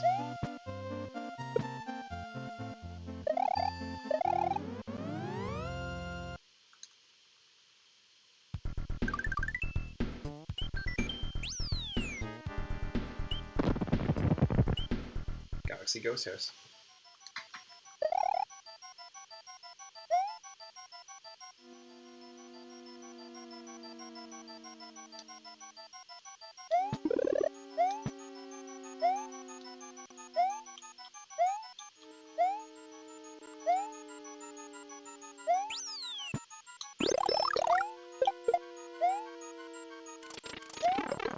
Nope.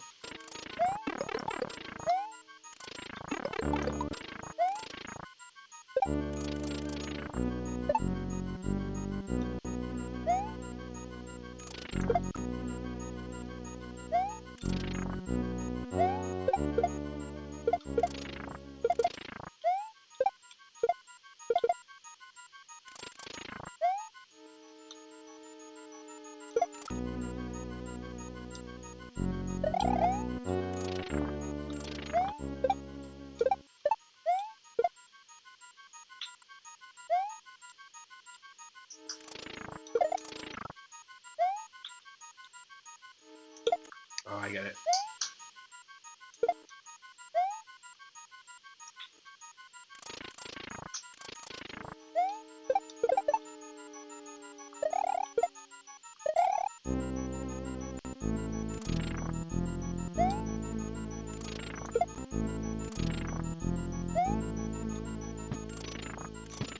okay, we can do it, we can do it. It's all about the timing here. Normally, you have to use a P balloon, and the key is actually in that question block next to the key hole, but not in Randomizer.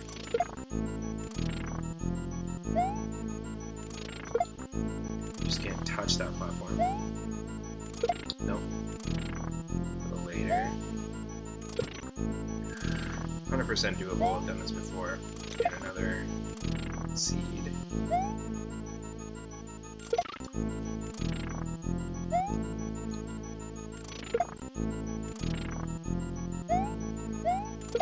Nope. Come on. Yes. There we go. Just gotta master that double jump sort of float lift that you get. Really tricky.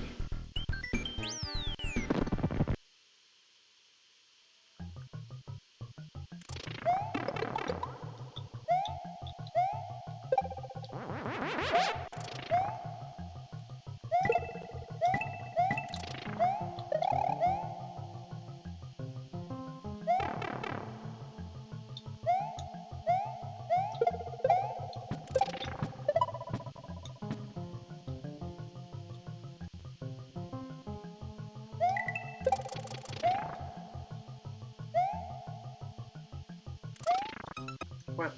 What? What?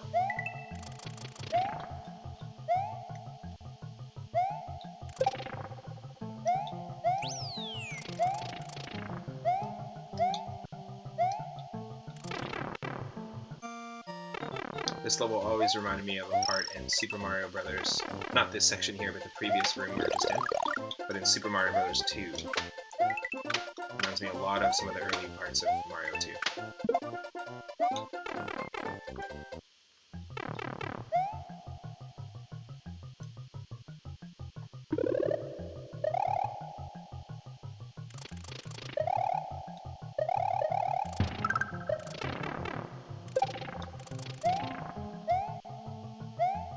Just using those iframes, I guess.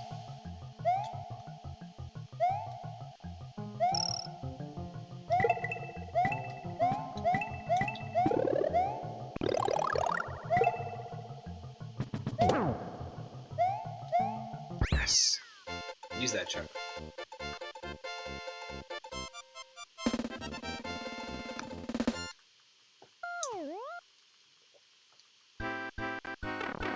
Bonus game.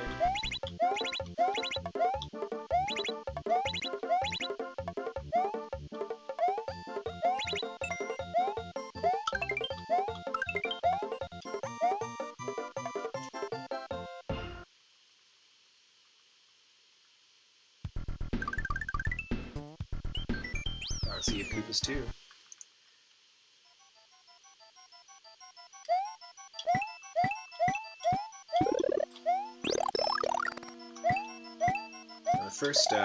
The name of the first world in our randomizer run here was Lemmy's Galaxy, and now we're in the Galaxy of Koopas. And then we also took on the Pepperoni Galaxy too. So there's been a lot of Galaxy games, which were great games. Really, really love a lot of Galaxy games, but I really love Super Mario Galaxy 2. It's a fantastic game.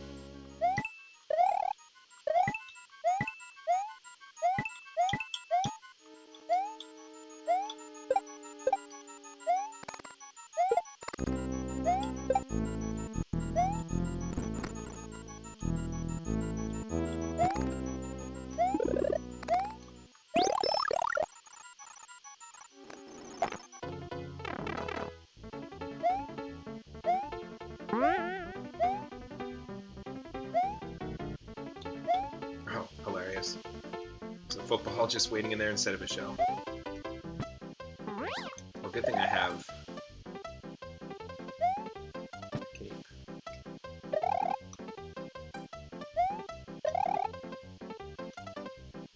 Because you can't pick up the football. Hey, come on.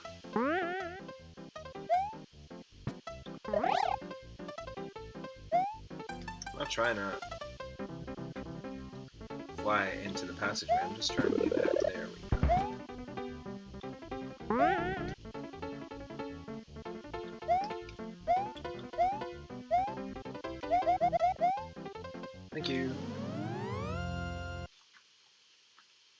that key tends to be in its vanilla location most of the time.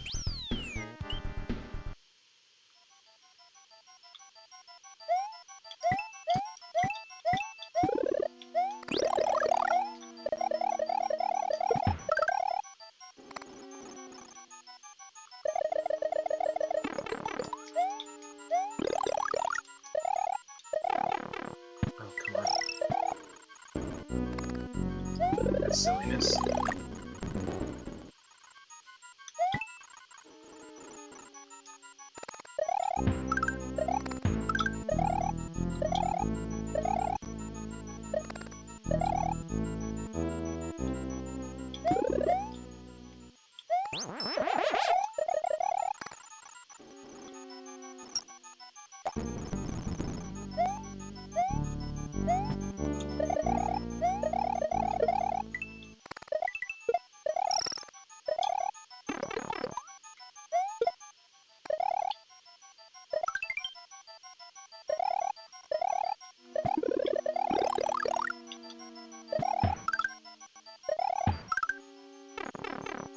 Oh, damn. Damn!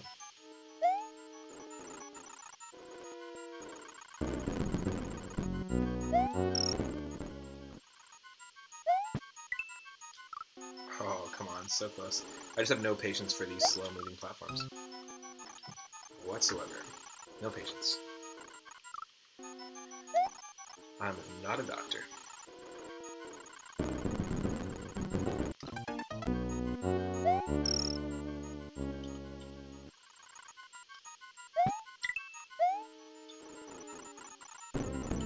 Scroll so slow, no one cares. No one cares about an auto-scroller, you know? Nobody cares about an auto-scroller. Doesn't matter what game it is.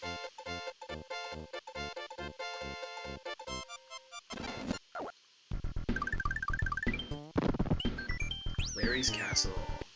Conveniently located right next to Bowser's.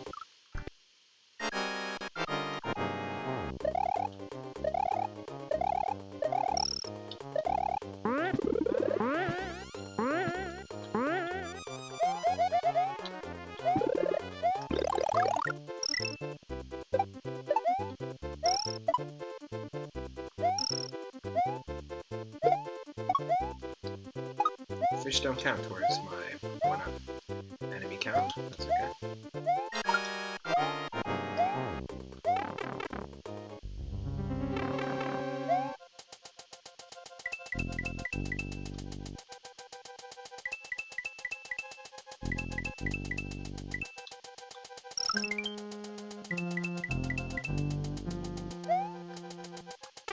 Okay.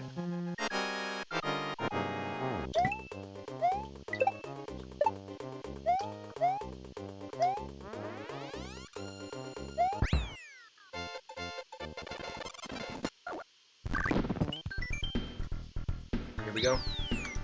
Final boss. There's a couple levels we couldn't access because of dead ends in terms of the secret exit and that sort of thing. But here we go. All 6 of Bowser's doors are randomized, and so I'm going to pick the third one for 3-up mode.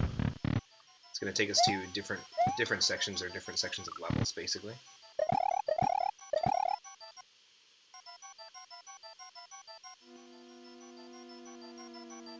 I think there is something called the Gauntlet Mode in the randomizer where you can set up a boss rush before you take on Bowser, where you end up fighting all the Koopalings. I think that's what it is, and some of the other bosses. Something I really would have appreciated in like Super Mario Bros. 3, instead of World 8 giving you 3 Boom Boom fights and a random enemy in an airship. I think it'd be really cool if you had to take on the Koopalings again. Oh my god, that was so close. That was like so close. Holy crap.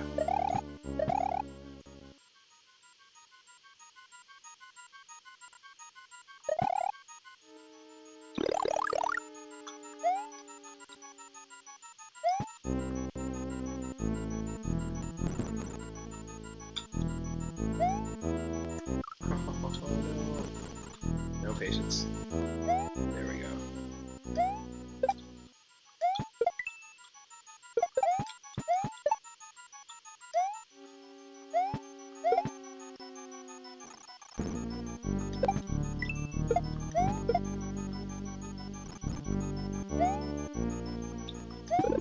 Thank you very much.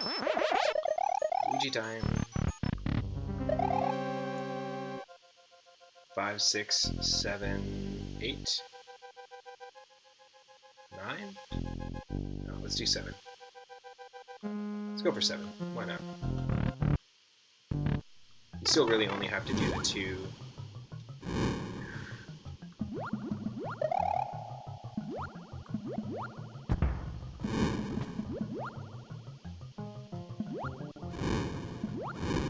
Holy crap. This is pretty crazy. Gotta deal with bones, Bowser statues. The game knew I was gonna die there. Oh no. Yeah, no, it did not want me to take on Bowser with a mushroom.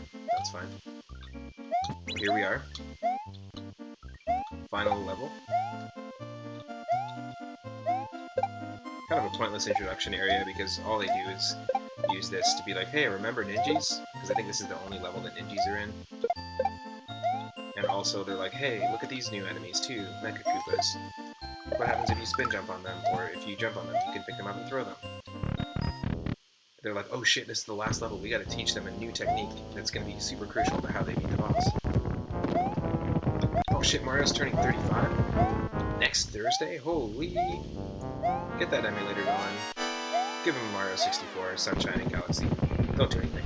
Anything extra. Sure, you can toss in the music if you want. Whatever. Just have it out by Thursday.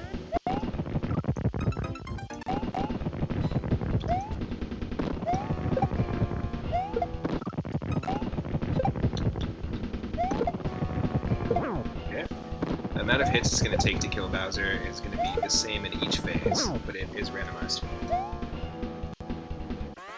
It's 2. Good old 2. That's easy. Nice. I want to say thanks again to every single person who tuned in yesterday, all day, for the Mario Day stream. I've randomized Super Mario Brothers, Mario 2, Mario 3, and Mario Land 2. Had a blast. Pretty much every single game was beatable and fully playable except for Mario 2.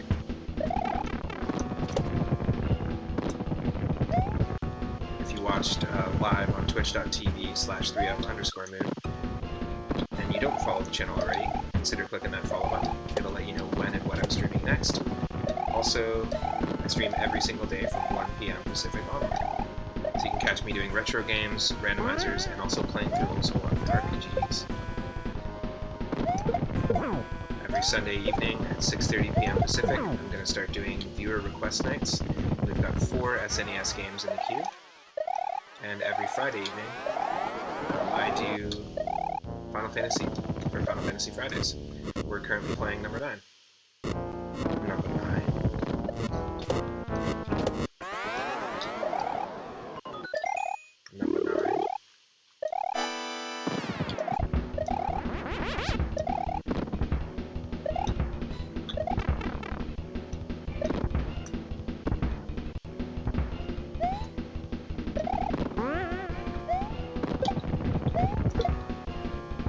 Yes.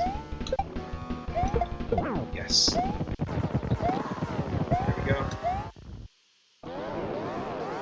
Luigi saved the day. Beat Bowser. Let's check out these end credits. And let's see who is online right now that we can raid. I want to say thank you so much to Josiah for the raid, to Savarticus for the most recent follow, and to Grimbomb for the raid as well. I appreciate it.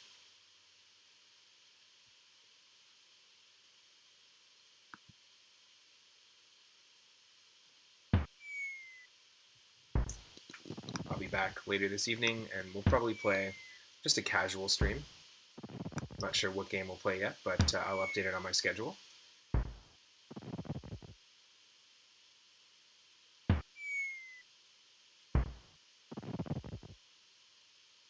I'll be jumping back on around 7 p.m. Pacific today. This is always such a really cool credits sequence, because it gives you the name of every single enemy, which is really fun.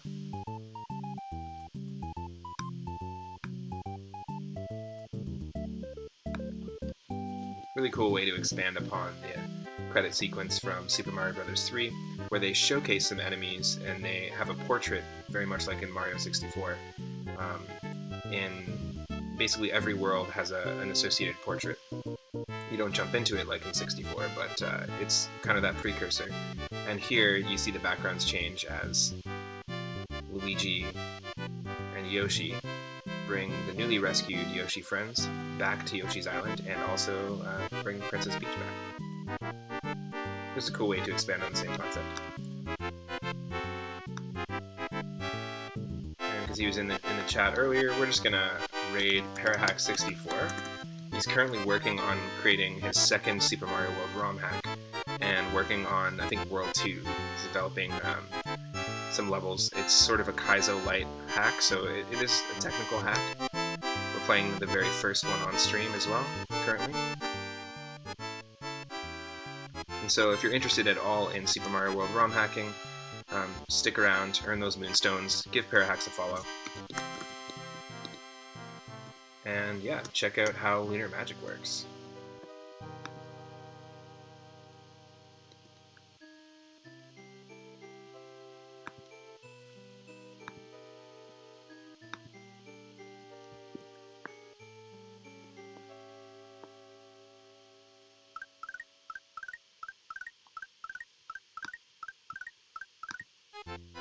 Take care, everyone. I'll see you in the next stream in a couple of hours, or I'll see you tomorrow at 1 p.m. Pacific.